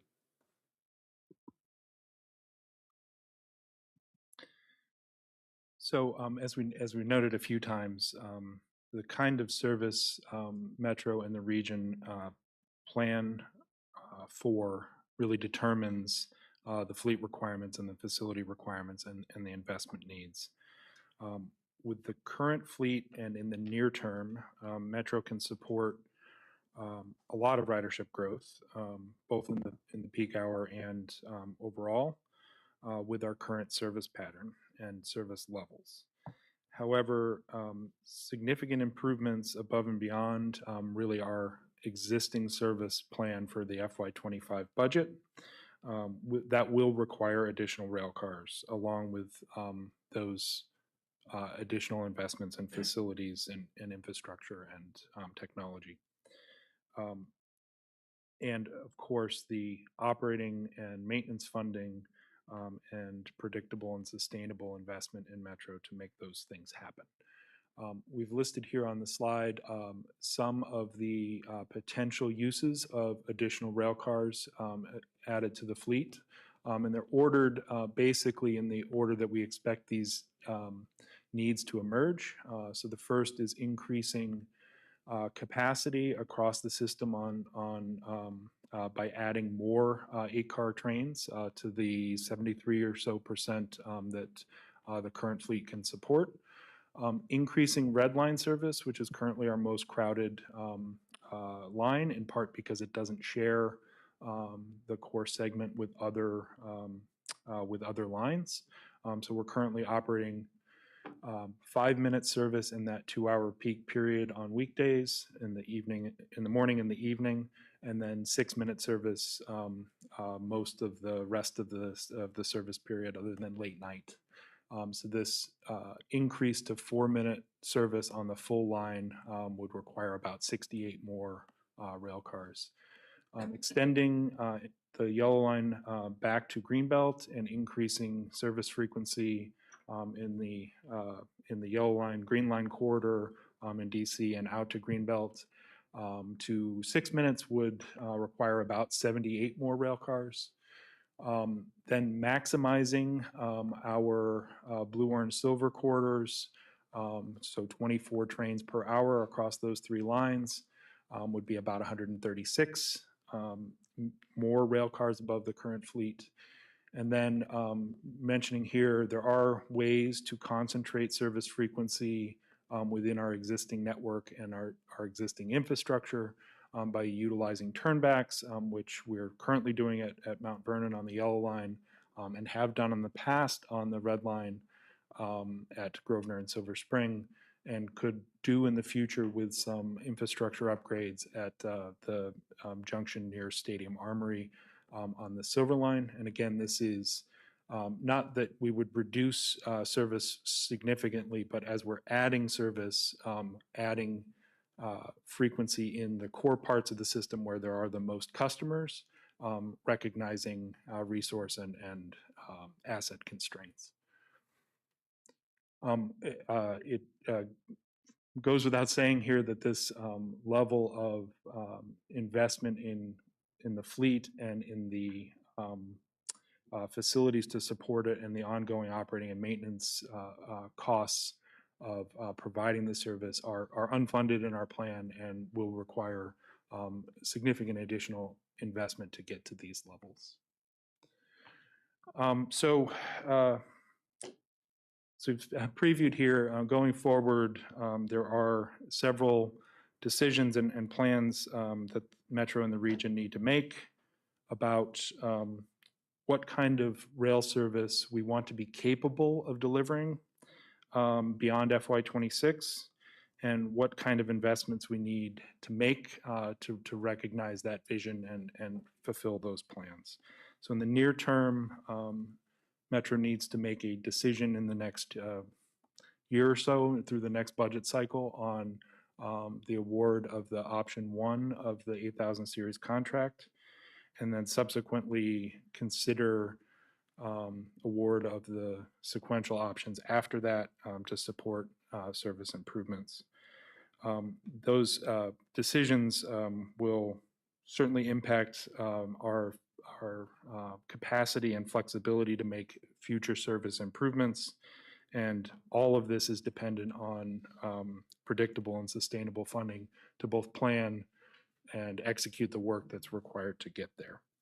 So as a next step here, we are updating our more detailed rail fleet management plan to consider various levels of service plans, workforce requirements, facilities and capital investments, and intend to feed this into the next operating and capital improvement program cycle going into FY26.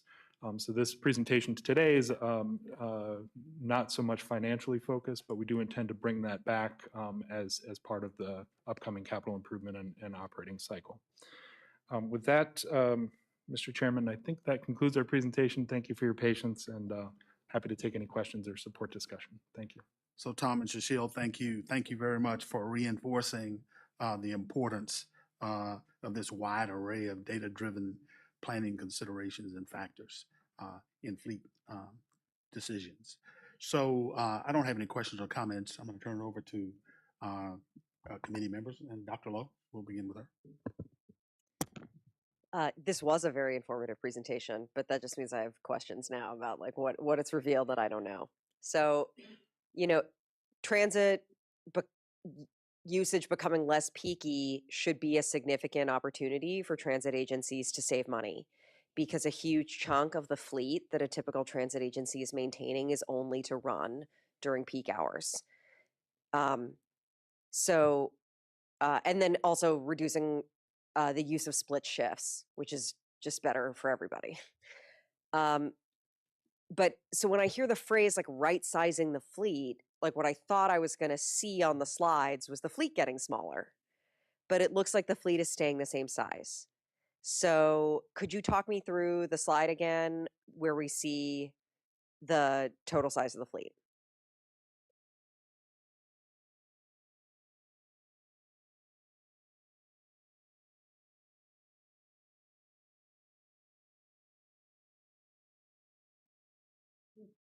I actually wanted the one that was like a table that, well, this is a table.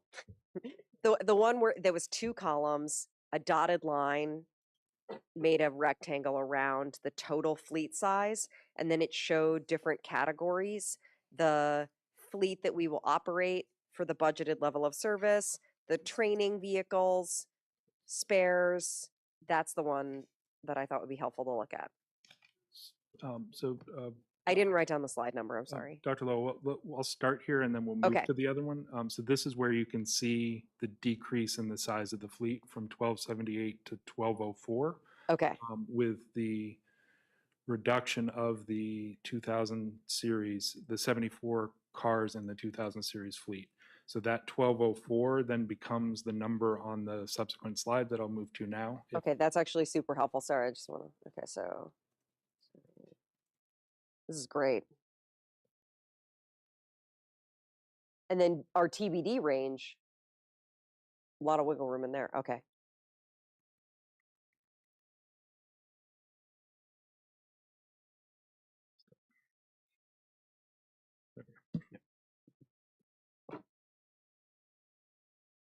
So, Dr. Lowe, as Tom indicated, the immediate fleet reduction is with the retirement of the 2Ks to 1,204, and that's going to happen really today.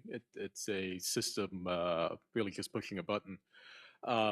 In terms of what not to make it sound so bland, right?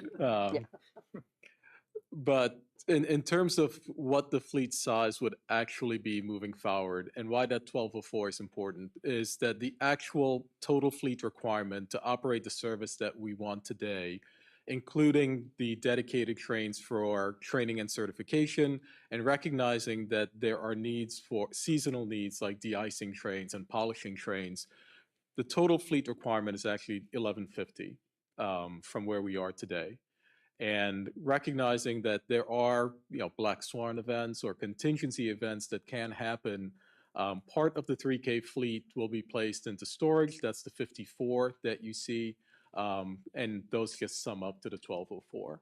So overall, you still get the maintenance cost reduction with the retirement of the 2Ks, and when cars are placed in storage, there's a reduced maintenance burden or maintenance labor associated with that. So you do get the cost efficiencies from that as well. And I think this is really significant to note because this kind of tightening up of our overall capital program is phenomenal work in order to make sure that we get the most out of every capital dollar and that we're using it in a way that's most impactful to address our overall needs and push out the capital fiscal cliff and give us more time to figure out what the size of that is and what future investment is for. This is like exactly what WMATA should be doing right now. Thank you. Thank you. I would also like to add the operating cost savings associated with this are built into this service plan and the FY25 budget. So in the service optimization and targeted service reductions categories, we've captured some of the savings associated with having a smaller fleet. So that part is built in already. The long-term capital, as you're suggesting, there's an opportunity we're moving forward with now to preserve capital resources that won't be needed to reinvest in that fleet. Seeing this right sizing, though, really helps explain how it is we're able to get through the next 2 fiscal years and still deliver the CIP with the resources that we have. So this is fantastic. My only other comment is that it is a little sad to think about retiring the 2Ks and cannibalizing them for parts without even like saying thank you. It's like, that book, The Giving Tree?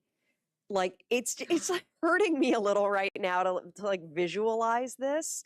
Of course, I think the team should be commended for keeping the 2Ks going for so long, but doesn't it seem like we should like hug them or something? Like, I don't know. I'm having a moment. I would argue we are being more responsible to them by cannibalizing parts that are. They live on. They're going to live on. Yes, ma'am. Okay. You know what? That was a very poetic observation, and it did help me feel better. Thank you. Thank you, Mr. Smedberg. I guess think of it as organ donation. Yeah, how about that? There you go. Shashil, there was a slide early on in the presentation where you had the bar chart with the reliability for the standard. Does this one here? If we did not have the wheel set issue, would that green bar for the 7000 series be higher than it is now? So I think that's partially correct, Chair. So one of the things that we talked about in the presentation is because these cars were inactive for a period of time, as they go through the wheel set replacement program and return to service, there is generally a decrease in reliability that pulls the overall reliability of the fleet down. Normally, as they go through their scheduled maintenance cycles and they operate additional mileage, that reliability normalizes to the historical performance. There are known engineering open items that are affecting the performance of the fleet, namely the holding brake issue is one that I think we've spoken about at this platform before. And the engineering team and the car builder and their suppliers are pursuing that very aggressively. So I expect, as we work with our internal reliability team to identify the areas that are affecting the reliability performance of the 7Ks, and then we engineer the solutions in partnership with the car builder and sub-suppliers, that the overall reliability of the 7K fleet should improve in not the immediate future, but certainly within the next year. And once we hit that milestone later in the fall or later this year, will the entire fleet be back in service then? That is correct, with the absence, of course, of cars that go through scheduled maintenance. Normal Yes. upgrades or maintenance. Okay, thank you. Thank you. Dr. Helfer. Yeah, I probably just missed this. The total passenger capacity from, the higher end of the number of cars that we were using to, reducing and right-sizing, with the addition of the 8K, does that give us the same level of passenger capacity? Like, if we were at full capacity, 100%, pre-pandemic, would the number of riders be served in the same way? I guess I'm not making any sense. Do the 8K series cars give us more rider capacity than the 2000 series cars? Maybe that's the question. Thanks. So perhaps I'll start and then Tom, feel free to chime in. So I think one of the things that's important that we spoke about is the 8000 series procurement is structured with a base order and options. So the base order, the 256 cars, plus the execution, if we did it with option 1, would allow the full fleet replacement of the 2000s and 3000 series fleet without affecting passenger service and service frequency as it exists today. And I think we did have a slide that Tom walked through where if there are system improvements or service improvements that are desired later on, then there is an increased demand on the fleet, which would then need to be accomplished with execution of further options of the 8000 series. Thank you. That's helpful. Thank you. Mr. Smedberg, then Ms. Klein. I just had a quick question I forgot to ask. Tom, I asked the question about peak hours, and I think following up on something Tracy said, things. There is a sort of a peak, but it is less peaky. How does that impact you though when you plan all this out in the service levels? Because it does seem to be less peaky. Like you could be there at 10:30, and it seems like rush hour now in some stations. I think from a service planning standpoint, looking at service, what's most important to customers is service frequency. So that continues to be a focus for the all day, all week service plan. I think the relevance here to the fleet plan is the time that we need the most trains and the most rail cars is that peak period. And while that time period is growing, it is not at the levels of pre-pandemic. So the overall ridership is higher all the time than it was last year. But the peaks are still, that peak hour is still below where it was in 2019 and prior to that. So in contemplating the current size of the fleet, looking at that time period is the focus of the planning team. Looking long-term, growth in this time period is where we'll need a larger fleet to support the overall network. Thank you. Thank you. Ms. Klein? Thank you. Just a couple of questions. At the risk of sounding callous and not that I haven't read The Giving Tree, is there so besides the cannibalization for parts, is there any other possibility of monetizing the old cars, sell them on eBay or, has that been considered? What happens to them?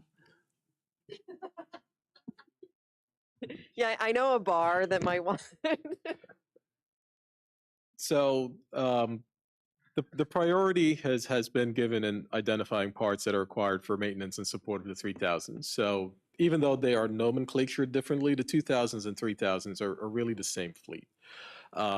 And because of their age, there are, of course, concerns with part obsolescence, long lead times, cost of parts. So we're trying to be responsible by identifying parts that are critical to maintaining the 3,000 fleets and cannibalizing them. So it sounds bad. Cannibalizing is always this negatively connotated word, but it is the responsible and right thing to do. In terms of further monetizing the decommissioning of the cars, we are still having internal meetings. There are opportunities in terms of possible memorabilia that can be salvaged from the cars. We have not had those discussions yet, but they are planned shortly.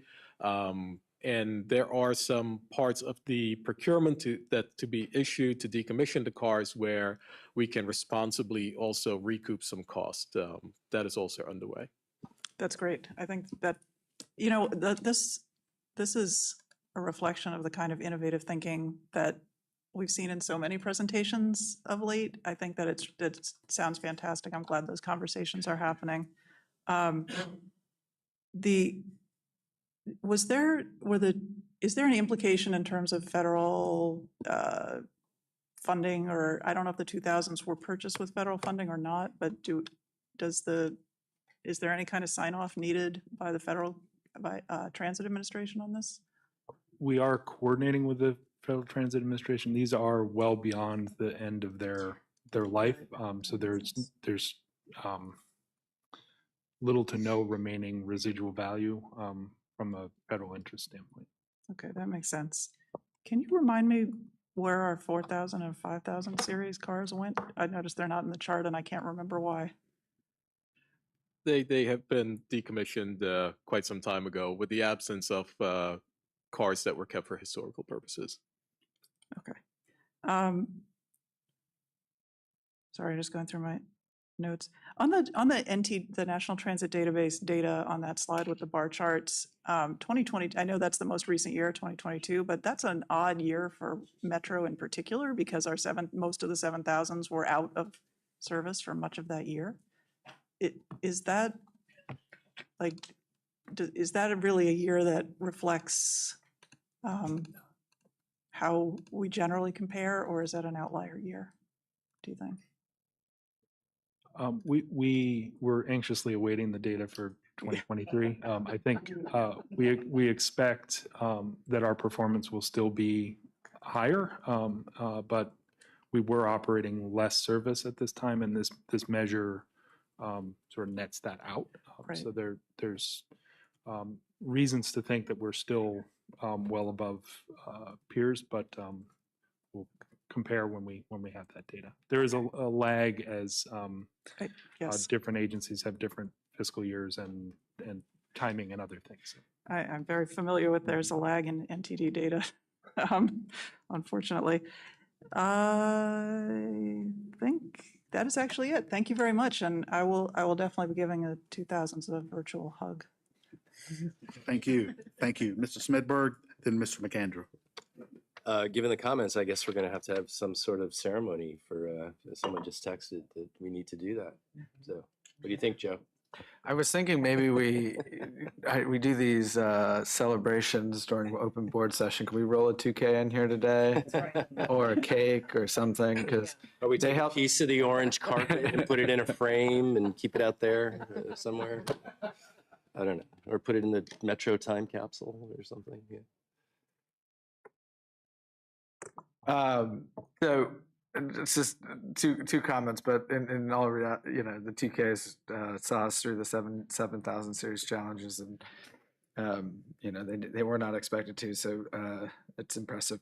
But one item that maybe wasn't, well, first and foremost, stepping back, having this discussion today and not at a forcing function decision in terms of like service planning and investments is really helpful, especially in the evolving landscape that we're in terms of ridership and future demands on the system. Because as evident, these decisions you can't just turn on overnight and expect different outcomes. And so I think, and also these decisions are driving our capital investment needs, which ultimately drives some of the discussions that we're going to have with the DMV moves effort with COGS. So I think airing this now is really helpful. So I appreciate that. One item that isn't fully covered here that is, worth maybe having a follow-up at a later point, or if you have additional context today, is the facilities, maintenance facilities and the like. understanding that, you know, we're at a pretty constrained environment today with what we have, and what facility type investments are needed if we went to the full optionality for the 8Ks, you know, where we're at in planning, you know, what kind of challenges or opportunities we face. Because I imagine, you know, just the fleet alone is a sizable an investment, but the you know, the things that come behind it that are just as mission critical are also sizable as well. Thank you.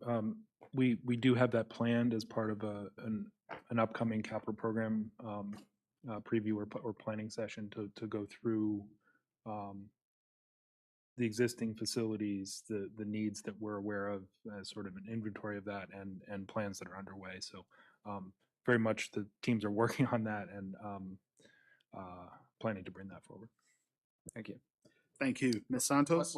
One last thing. Okay, go ahead. And then just, you know, the last slide, I believe there were decisions in terms of, you know, if you had this many more cars, you could do this. I just want to put a fine point on the yellow line to Greenbelt. You know, we made a decision last year to do a turn back. It was a fine decision to be made. I think and we understand that there are decisions that you make across the board. Just want to reiterate the position that the state of Maryland took last year. Again, at this opportune time, we are very interested in bringing back the yellow line, whether it be with the 78 cars or not, but love to work through that in the years ahead. Fortunately, some of the drivers at the end of the line, in terms of, you know, growth and development at Greenbelt, are still a few years out, so we can properly plan for that need. Thank you. Now, Ms. Santos. Thanks, Don. My question is actually leads on perfectly from Joe's. I think similarly, I really appreciate you all presenting this at an early stage so we can understand some of the strategic context. I would be interested to know what are the implications of the use of the preventive maintenance fund to basically help close the budget gap on some of these. And it sounds like we'll get into that discussion at a future conversation. And then the second point is related to Joe's comments. Looking at this slide, one of my first thoughts was the obviously the CapEx implications, but also operating costs and the, you know, implications for maintenance, for the rail yards, et cetera, and also how this links to the timing and the expectations around WMATA's own real estate portfolio and market dynamics. So if you have comments on those observations now, that would be great. Otherwise, just look forward to discussing this at another time. Thanks. Thank you. Each of those topics is part of what we're working on for our upcoming capital planning and service planning conversations. So this lays the groundwork for that, but then a little bit more detail on cost implications, implications for facilities and assets, and order magnitude estimates for what it will take from a capital operating maintenance cost standpoint to implement these levels of service improvements. Okay. So Thomas, go ahead. Sorry, just to clarify. So on this particular slide, am I right in understanding that the yellow column is an order of recommended priority, or this is just a list? It is a list. It is sequenced in where we expect the issues to emerge first. So crowding across the system, supported by capacity increases from more 8-car trains. Roughly concurrently with that, needing more capacity on the red line above and beyond what could be provided with expanded 8-car trains. And then more capacity on the northern part of the green-yellow line corridor. The red line, again, because it doesn't share lines with other lines, share tracks with other lines. That's why we introduced the concept of turnbacks here as well. because there are ways to reduce the number of cars required, but still increase capacity in the places where capacity is needed the most. So this isn't necessarily priorities, it's more as we're looking at it from a planning standpoint where we expect the issues to emerge. And of course, this is something we'll continue monitoring. Sure, thanks. And obviously there's implications for each of these in terms of budget. So whenever we consider, it'd be helpful to have the those rough estimates ready, but thanks. So Tom and Cecile, thank you for jumpstarting this timely engagement. And at this point, with no other comments or questions, or with no further business to come before the committee, we will stand adjourned, and I'll turn the floor over to Mr. Letourneau to begin the Finance and Capital Committee meeting. Thank you, Mr. Drummer. Good morning. Barely 5 minutes left. And welcome to the Finance and Capital Committee meeting. Thank you for joining us. Our first order of business is to approve our agenda. I'd like to move approval of the agenda as presented. If there are any objections by members of the committee, please say so. Hearing none, the agenda is approved as presented. Now to the approval of the minutes. We have the minutes of our April 25th meeting. Are there any objections to the minutes as presented? Hearing none, we'll consider the minutes approved as presented. We only have one item on our agenda today, and I know we are running behind, so we'll, I think, make it very quick. It's a joint development agreement for Metro-owned property in Largo, Maryland, about a half a mile from the downtown Largo Metro station. So I will turn it over to, I think, Liz for a brief discussion. Thank you, Chairman Letourneau and members of the committee. Today we are seeking board approval of a joint development agreement with Banneker Ventures at downtown Largo on Lotsford Road. In the interest of time, I'm going to abbreviate my presentation and jump right into the project details. The site under discussion today is 9450B Lotsford Road, which is outlined in red on the map. It's approximately a half mile from the downtown Largo Metro station. Banneker Ventures owns 3 adjacent parcels outlined in yellow, 2 of which were previously acquired from Metro via excess property sales. And they're seeking to acquire a third parcel from Metro combined with the surrounding parcels to enable a larger development. Important to note that our tail tracks for the rail line run under this site as well as an adjacent property. We also have a wastewater treatment plant on site, which opened in 2014. We received an unsolicited proposal in November 22 from Banneker Ventures, seeking to acquire approximately a 1.4 acre parcel, combine it with 3 adjacent parcels to enable a larger mixed-use development, creating a more cohesive project which maximizes housing production, retail, public space, and placemaking. The proposed program includes 800 housing units, 70,000 square feet of retail, and a public plaza. The proposed transaction would be a fee simple sale because the site is being combined with other parcels. The developer will be responsible for constructing all and any replacement transit facilities. And Metro will be, and will also be acquiring the property at appraised value. In conclusion, we're looking to the committee's requesting a committee approval to execute a joint development agreement with Banneker Ventures for the site at Lotsford Road at downtown Largo. Any questions? Thanks, Liz. Maybe just one question. So there's currently a rail operations building on this site? Correct. And the slide said that the developer will construct a replacement facility. Can you elaborate a little bit? Do we need a replacement rail operations building? Sure. Let me clarify. So there's 2 operational facilities, or really 3 there today. The rail operations building, which is where our employees access the rail tracks themselves. There's a small parking lot, and there's a water treatment facility. We have outlined sort of a program of requirements that would detail the specifications and design requirements for relocating the water treatment facility into a portion of the new development, which would allow that to be relocated, as well as the parking associated. The rail operations building, we have not outlined any detailed plans to move that if, so the developer would need to come to us if there were any modifications needed to that building for WMATA to review and evaluate.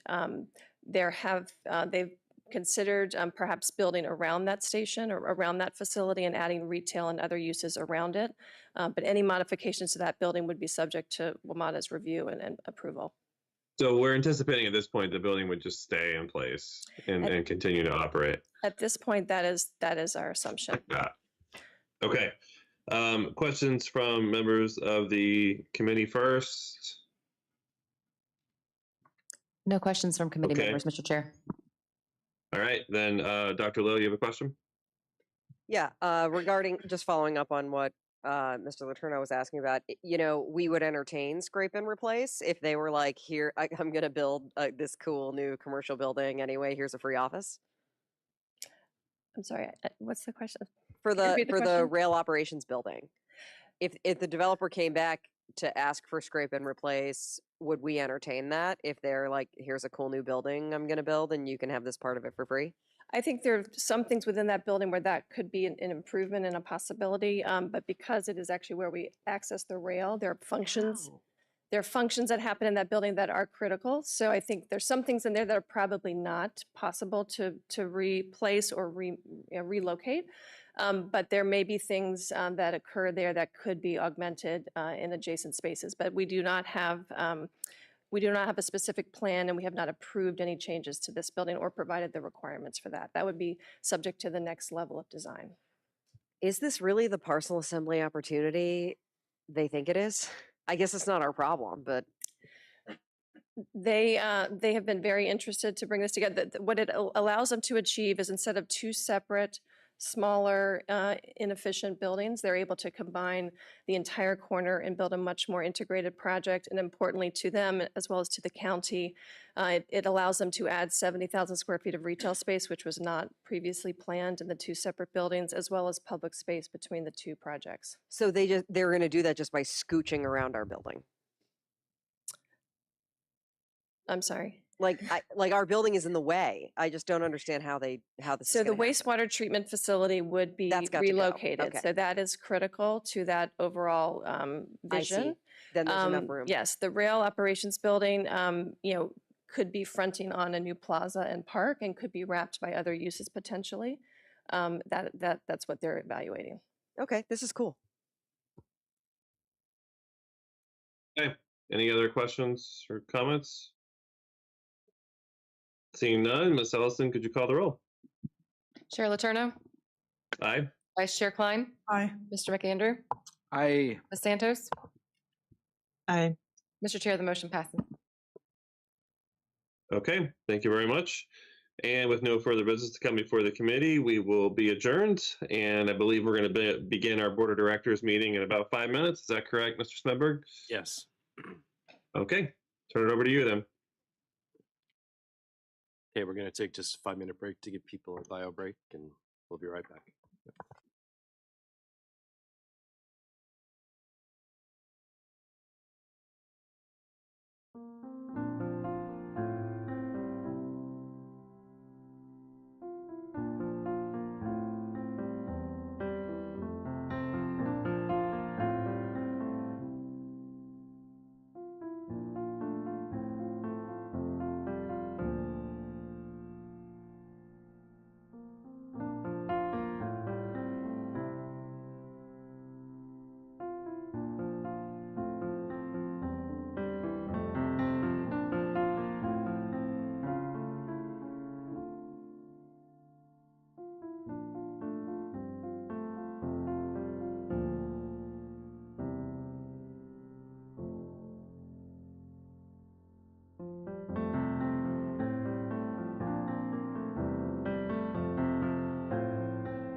Good afternoon, everyone. I'm Paul Smedberg, Chair of the WMATA Board. Thank you for being here today. Since we called the roll earlier this morning, we'll move right ahead to the approval of the agenda. I'd like to consider the agenda approved as presented. Does anyone have any objections or changes to the agenda? Hearing and seeing none, the agenda is approved as presented. We have 3 sets of minutes for approval. The board and executive sessions from meetings on April 25th, 24, and the joint Council of Government WMATA board meeting on May 1st, 2024. I'd like to consider these minutes approved as presented. Does anyone have any comments or objections to any sets of those minutes? Hearing and seeing none, the minutes are approved as presented. Now we'll move on to our employee spotlights. The first board spotlight today recognizes Metro Transit Police Department officers Keith Shivers, Marcos Vasquez, Gilberto Hernandez, Kendry Reyes Chavez, and Julian Davis. On Wednesday, April 10th, at about 2 p.m., the officers were conducting a point of entry policing in plain clothes at the Rhode Island Metro Station. Officer Shivers observed an individual exit the paid area of the station without paying the fare and jumping over the fare gate. The officers identified themselves and attempted to stop the fleeing subject to issue him a civil citation. Officers were able to quickly detain him without further incident or injury. A search revealed a firearm in the defendant's waistband. In a subsequent interview conducted by the detectives, the subject admitted to evading the fare and possessing the firearm without a license.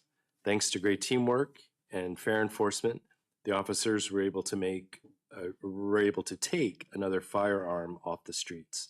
Year to date, the MTPD has recovered 9 handguns solely related to fair enforcement. Additionally, year to date, this team has made 148 arrests and issued 405 citations, the vast majority related to fare evasion. On behalf of the board, we want to thank you and thank these officers for keeping our employees and customers safe.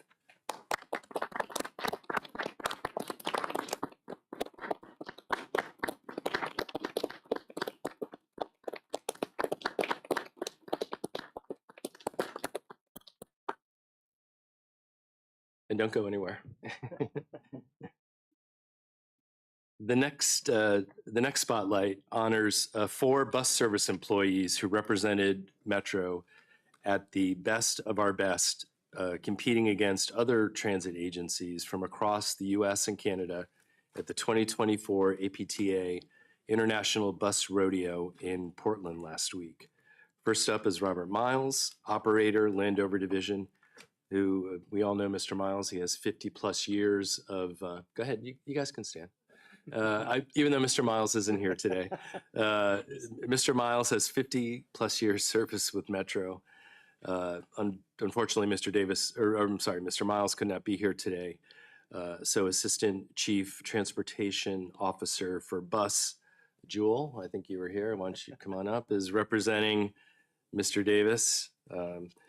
Or Miles, sorry, I keep calling him Mr. Davis. Mr. Miles has competed and won 27 times over the course of his tenure with Metro. He is the definition of a smooth operator with over 3 million miles transporting the customers in this region safely. Next is the bus maintenance team from our Andrews Division. Andrew Menzer, reliability technician, Andrews Division with 17 years of service.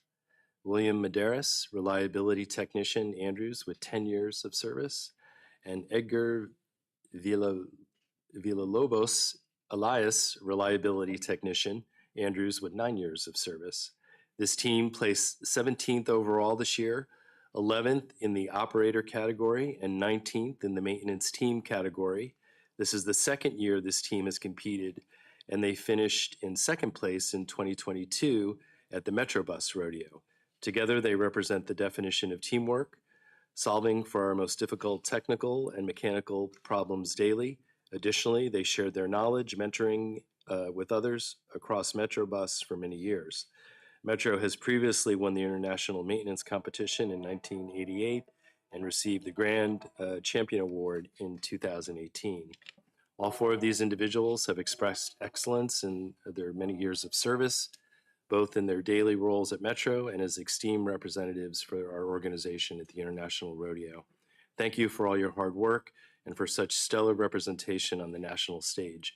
Now I'll ask all our employees to please step forward for pictures.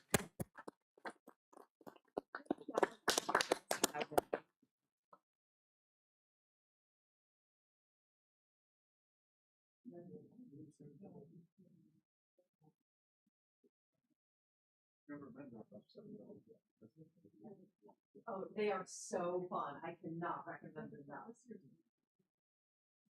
Yeah.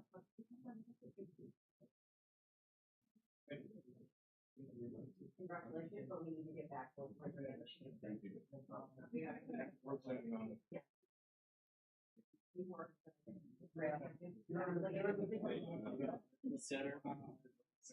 Yeah, you guys are the team.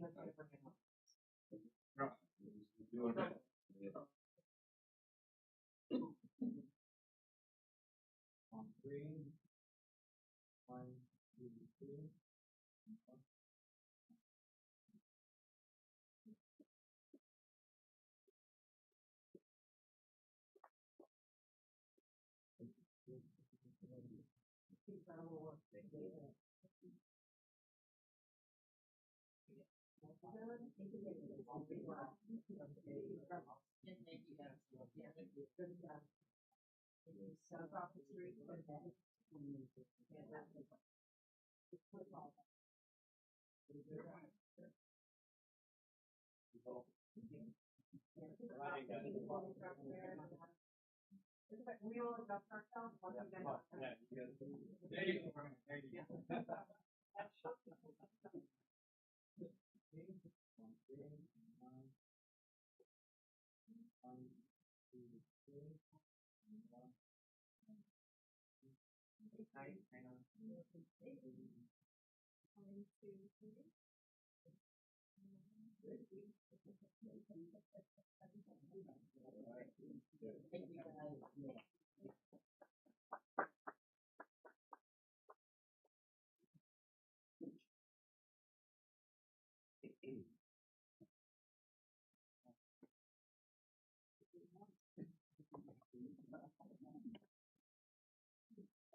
And now we'll turn to our public comment and advisory board reports. Now for the public comment. We did not receive any online comments, so we'll move to our in-person speakers. Our first speaker is Sam Jensen, followed by Denise Rush. Mr. Jensen.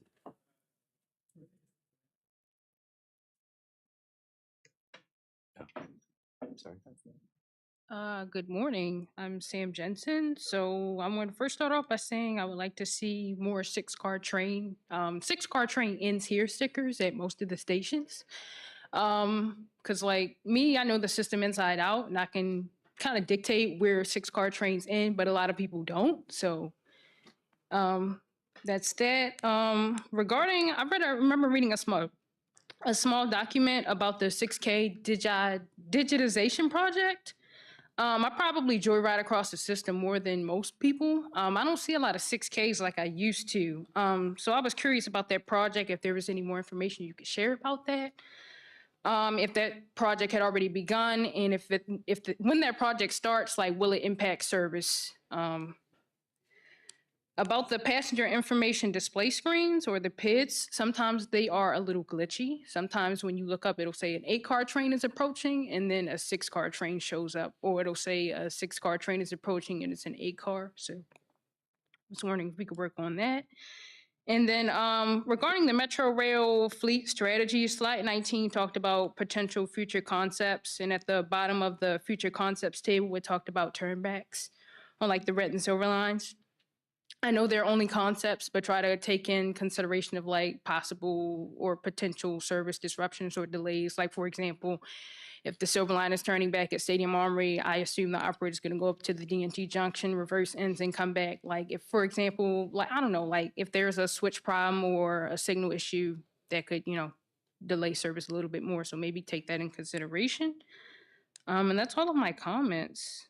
Thank you for all that you do for my Metro. And thank you for giving me a safe space to provide my comments today. That's it. Thank you. Apologies earlier, Ms. Jensen. Ms. Rush, Denise.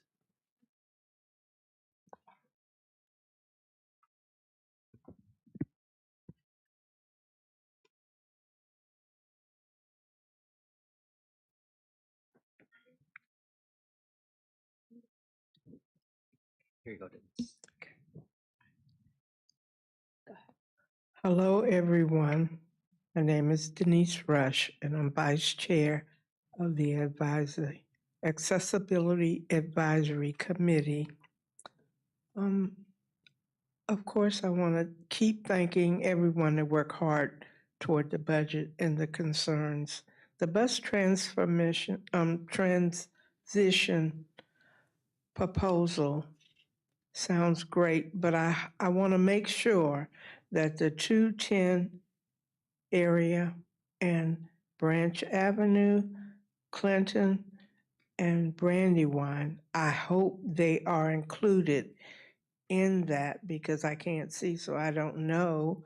But if we do get some service in those areas, we've won the Super Bowl, and if they start doing it, we've gone to Disney World.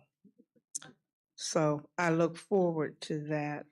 Now we need to start making sure we have funding from now on. So whatever the AAC, and I'm sure the public would participate, but I can only speak for the AAC. Anything we can do to help toward having dedicated funding and not going through this trauma again, we will do it. And look forward to continuing to work with the board. The questions that the board members are asking, I've been coming for 20 years. This, not saying that any board was better than the other, but this board is on it. Thank you.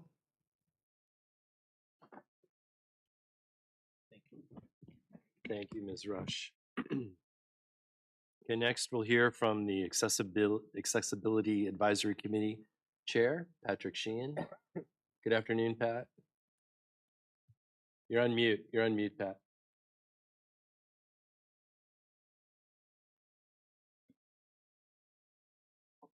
Nope.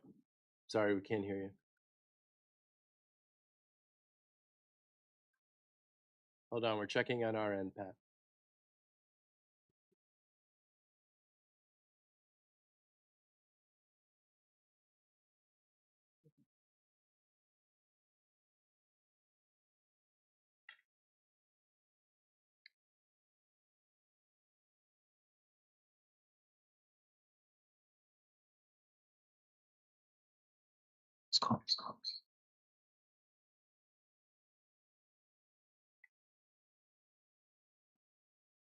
Okay, well,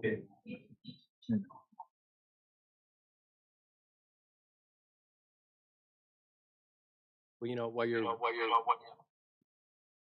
working on that, why don't we go ahead to the rack and we'll, okay.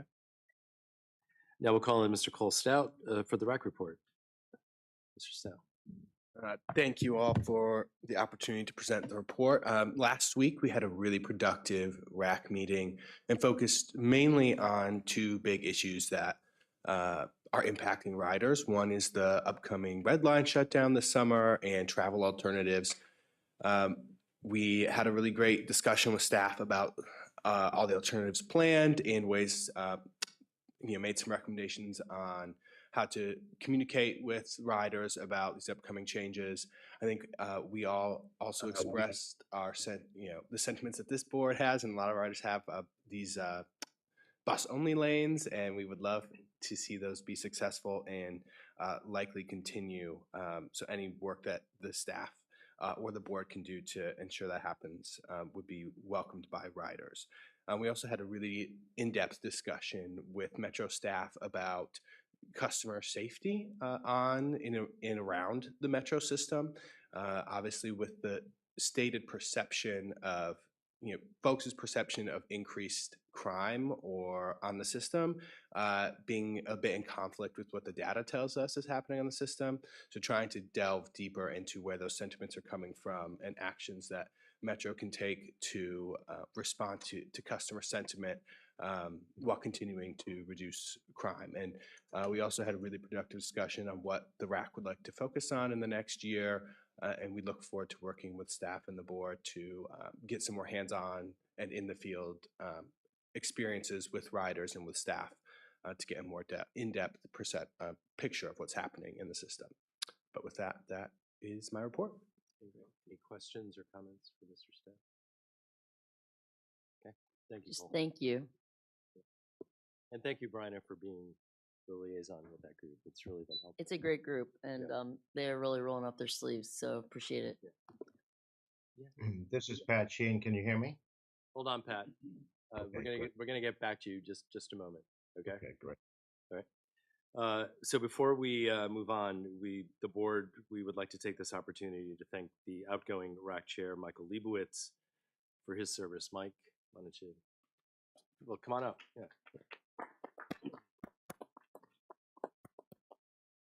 Mike has served as the RAC's chair from April of 23 until the beginning of last month. During his time as chair, he not only led the group as it has provided thoughtful feedback to this board and Metro staff, but he also reached out to other regional transit advocacy groups to start a dialogue about how they, as riders, could help Metro address its fiscal cliff. Building on those discussions under Mike's leadership, the RAC significantly ramped up its advocacy with elected officials and helped Metro secure additional funding. Mr. Leibowitz also initiated the RAC's annual report, the second of which was presented at the April board meeting. This report provides the board with a high-level summary of rider issues and is a valuable tool for the board not only to know riders' issues, but to help us set priorities over the coming year. Michael, we really want to thank you for your service and helping the continuation of evolving the RAC into a really, group that we can really work with and really interacts with us and staff, in a more significant level. So really want to thank you for that. And, we just have a small token of our appreciation for you as you step down. So is that what's saying? Why don't we come on up?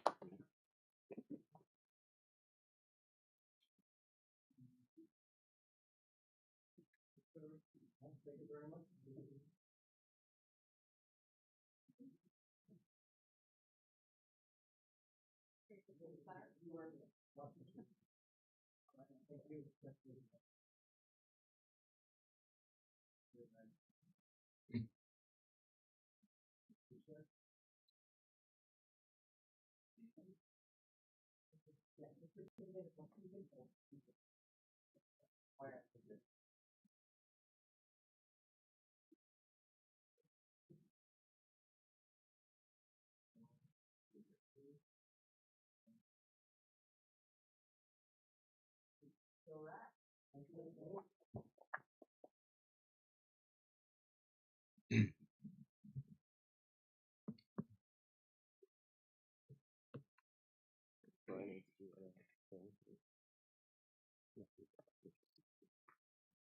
Okay, Patrick, I think we're ready. All right. All right. Well, Good afternoon. thanks. Good afternoon. Thanks for giving me a second chance here. And I agree. Working with Michael and the RAC from the AAC side was great last year. He's just a tremendous leader, very good communicator, and has done a fabulous job. So thank you, Michael, for all your work. I'm glad you stayed with the RAC too. A couple of things I'd like to say. We have said goodbye to Lynn Bowersox, who did a great job of communicating with the AAC in lots of capacities, in her capacity as communications chair, also with the 8000 Rail Series, and helped to put a lot of issues that we had, improvements for disabled people we had, into that car, and has always been an ally of the disability community. So I'm going to miss her. Also, Maggie Butler. Her tenure was short, but she did a lot of good organizing within the the safety and accessibility area that she was working in. And just recently, Carol Lopez has left as of May 1st. And she was just our ADA expert. I knew her for 10 years. And these people have done a tremendous job, really assisted the disability community in what they have done. I'd really like to take this a minute to say Anu Sharma, who is with ADA programs, has really stepped up, and she's continued to do a great job at making sure that we are delivering what we need to deliver, assisting and working, helping to run our meetings, and keeping the ship moving in a positive direction. So you are very lucky to have someone as dedicated and as professional and as hardworking as she is to do that particular job. So thank you, Anu, for everything you're doing. We are pleased that, as Denise just indicated, to be part of a group that is moving forward with respect to a community partnership between COG and WMATA and other transit properties to and people with disabilities. We realize we'll be busy over the next year, and we aim to ensure that disability issues are going to be part of what is going to be a regional transit solution for this area going forward. We appreciate being asked to be part of that community, and we want to bring in other disability groups and organizations that can help us with that process forward. We had an excellent day with Alessa McDade with Organizational Development Training Education, and she we invited to give our expertise to her training group so that her people that are developing training and giving systems can discuss, can get some insights into how people with various disabilities interact with people within the system. And so I think that's going to be an ongoing partnership. People with disabilities who are low vision, who are blind, who are cognitively impaired, who are in wheelchairs, I think that our group can bring some additional insight as subject matter experts to the training and interaction that they get within the system. So that, I think, will be an exciting partnership. We've wanted to do that for a long time. And then lastly, the Better Bus Network that Denise talked about is something that we're going to be moving forward with. Of course, we want to especially work in areas where we need better equity. People with disabilities need more transit options. And so we're very eager to be working in that area. So I think we've got a lot of things to look forward to moving forward. And we are prepared to work with you, of course, as we always have, and we appreciate your ability, your consideration of our insights and proposals, and listening to us and working with us in the future. So thank you for that. Are there any questions for me? Thank you, Patrick. Any questions for Mr. Sheehan? Comments? All right. Thank you, Patrick. Very good. Thank you very much. Take care. Okay. Appreciate all your committee's work. Yep. Next, we'll move to the report by the chair. First, I'd like to highlight the joint board meeting we had recently with the Council of Governments Board of Directors on May 1st at the Mayflower Hotel. Officials from the two organizations came together for an historic regional planning initiative called DMV Moves, moving our region together or forward together, which will set the vision for a comprehensive regional planning, transit planning in the District of Columbia, Maryland, and Virginia. DMV Moves will be guided by a 20-person task force, including a federal government representative and leaders appointed by COG and Metro. The DMV Moves task force will be supported by two nationally recognized transit leaders, Nuria Fernandez, who recently served as administrator of the Federal Transit Administration, and Nick Donahue, a transportation consultant who previously oversaw transformative projects for the Commonwealth of Virginia, including the Long Bridge expansion plans. In addition to advisory groups or work groups will inform the task force work, the Government Partners Advisory Group, and the Community Partners Advisory Group, representing area jurisdictions, transit service providers and agencies, business, labor, and community organizations. The task force, which will hold its inaugural meeting in June, will focus on securing consensus and commitment to implementing the following: transit plans and service standards for regional and local systems, opportunities for enhanced efficiency and coordination and sharing of resources, sources of revenue for dedicated capital and operating funding for regional and local transit, and enhanced governance of the entire transit network. DMV Moves is our region's roadmap to identifying, optimizing, and delivering a world-class transit network people expect and deserve. We look forward to working with everyone and getting this work underway. Before I move on, I'd also like to recognize WMATA's audio-visual team, Aaron Robinson, Ryan Lightborn, and Jose Reyes from the board office for supporting the joint board meeting with a very professional broadcast and excellent technical support. Thank you for all you did in that regard. I've heard a lot of good comments about it. And next, May is National Mental Health Awareness Month, which raises awareness of stress, burnout, trauma, and the impact it can have on both physical, emotional, and mental well-being of children, families, and communities. Mental Health Awareness Month was established in 1949 to increase awareness of the importance of mental health and wellness in Americans' lives and to celebrate recovery from mental illnesses. Mental health is essential for a person's overall health. We also recognize loved ones and medical professionals who support people living with mental health issues.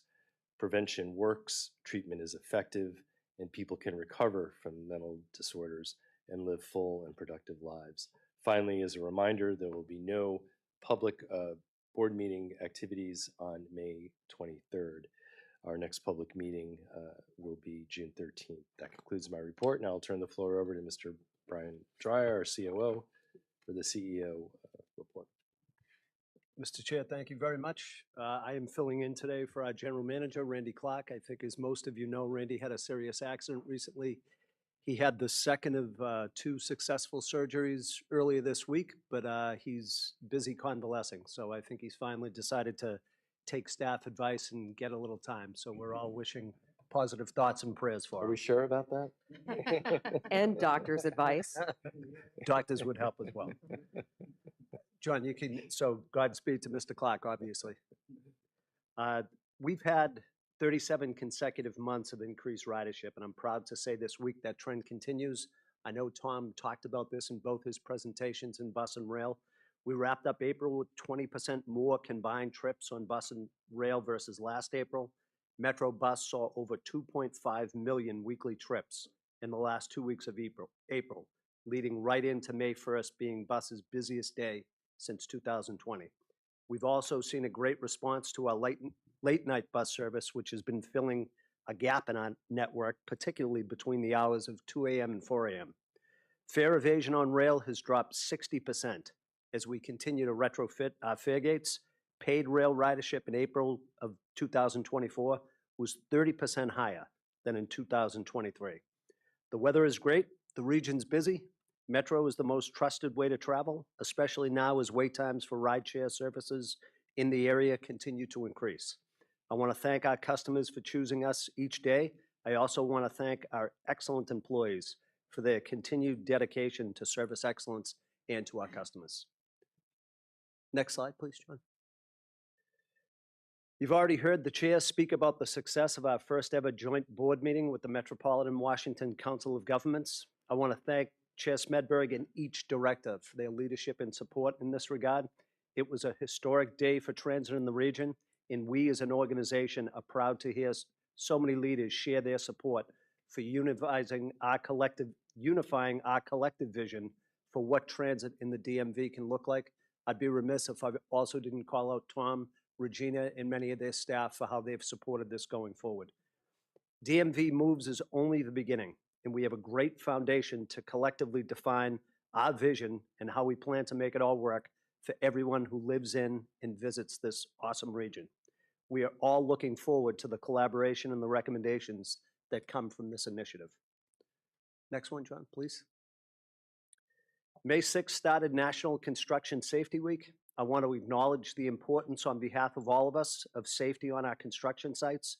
We will continue as an agency to do all that we can to ensure that all of our staff and contractors return home safe and sound at the end of a productive workday. I want to thank our teams who work overnight and on weekends to get our critical projects completed. These are often the people you don't see, but they are doing some of the most important work we have to keep our system in a state of good repair and we and our customers safe. Next slide, please, John.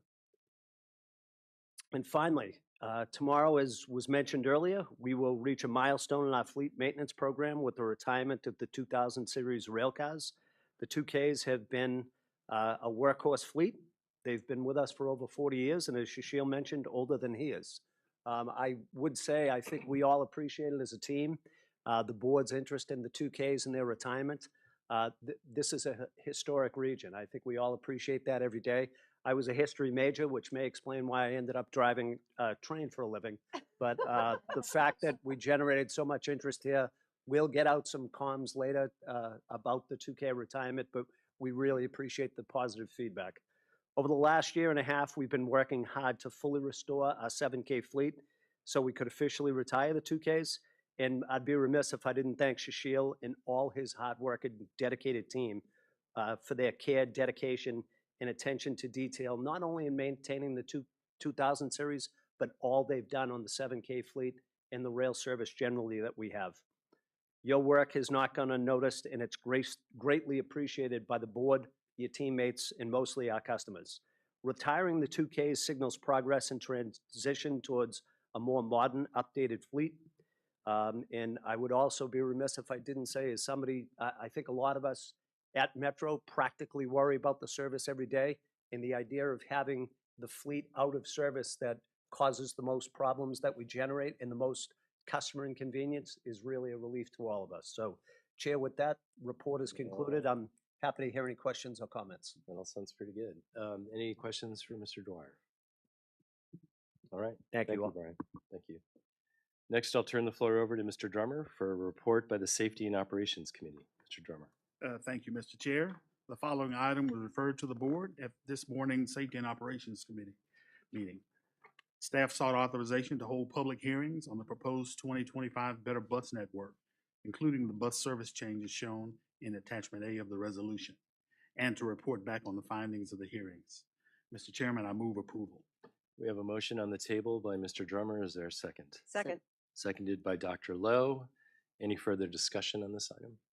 Report by the Finance and Capital Committee. I'll turn the floor over to Mr. Letourneau for a report from that committee. Mr. Letourneau. Yeah, Mr. Chairman, this morning the committee considered the joint development agreement at the Largo Station as discussed. I move approval of that agreement. Okay. We have a motion on the table by Mr. Letourneau. Is there a second? Second. Seconded by Dr. Second. Lowe. Any further comments or discussion on that item? Hearing and seeing none, I'll ask the Board Corporate Secretary to administer the vote. Chair Smedberg, Aye. Vice Chair McAndrew, Aye. Vice Chair Haddon-Lowe, Aye. Ms. Klein, Aye. Mr. Letourneau, Aye. Mr. Drummer, Aye. Ms. Santos, Aye. Dr. Helfer. Aye. Mr. Chair, the motion passes. Thank you. Now we'll move on to the reports by the jurisdiction. NVTC. I don't have anything. Matthew, do you? Nope. Nope. WSTC, Mr. McAndrew. Yeah, I meant to say this last time and forgot it. I'll just say a big thank you to the WMATA family for the support and offering of support in light of the collapse of the Francis Scott Key Bridge. It came quickly, and while we haven't necessarily pulled on it for actual, technical or infrastructure support, knowing that the support was there was really appreciative. We're making good progress in Baltimore, both in terms of recovery and salvage efforts, and are going to be moving quickly into rebuilding here soon. But appreciate all the support we've received. Thank you. District of Columbia, Dr. Lowe. Yes, thank you. The mayor's FY25 budget proposes the elimination of the DC circulator system. And I just want to flag for everyone that The bus network redesign that we have just taken out for comment does not reflect that, since the team was pens down on that several months ago in order to prepare statistics, do translation, et cetera. No one should be surprised to see that we have now some additional developments that we are going to just need to take a look at, figuring out what might be possible.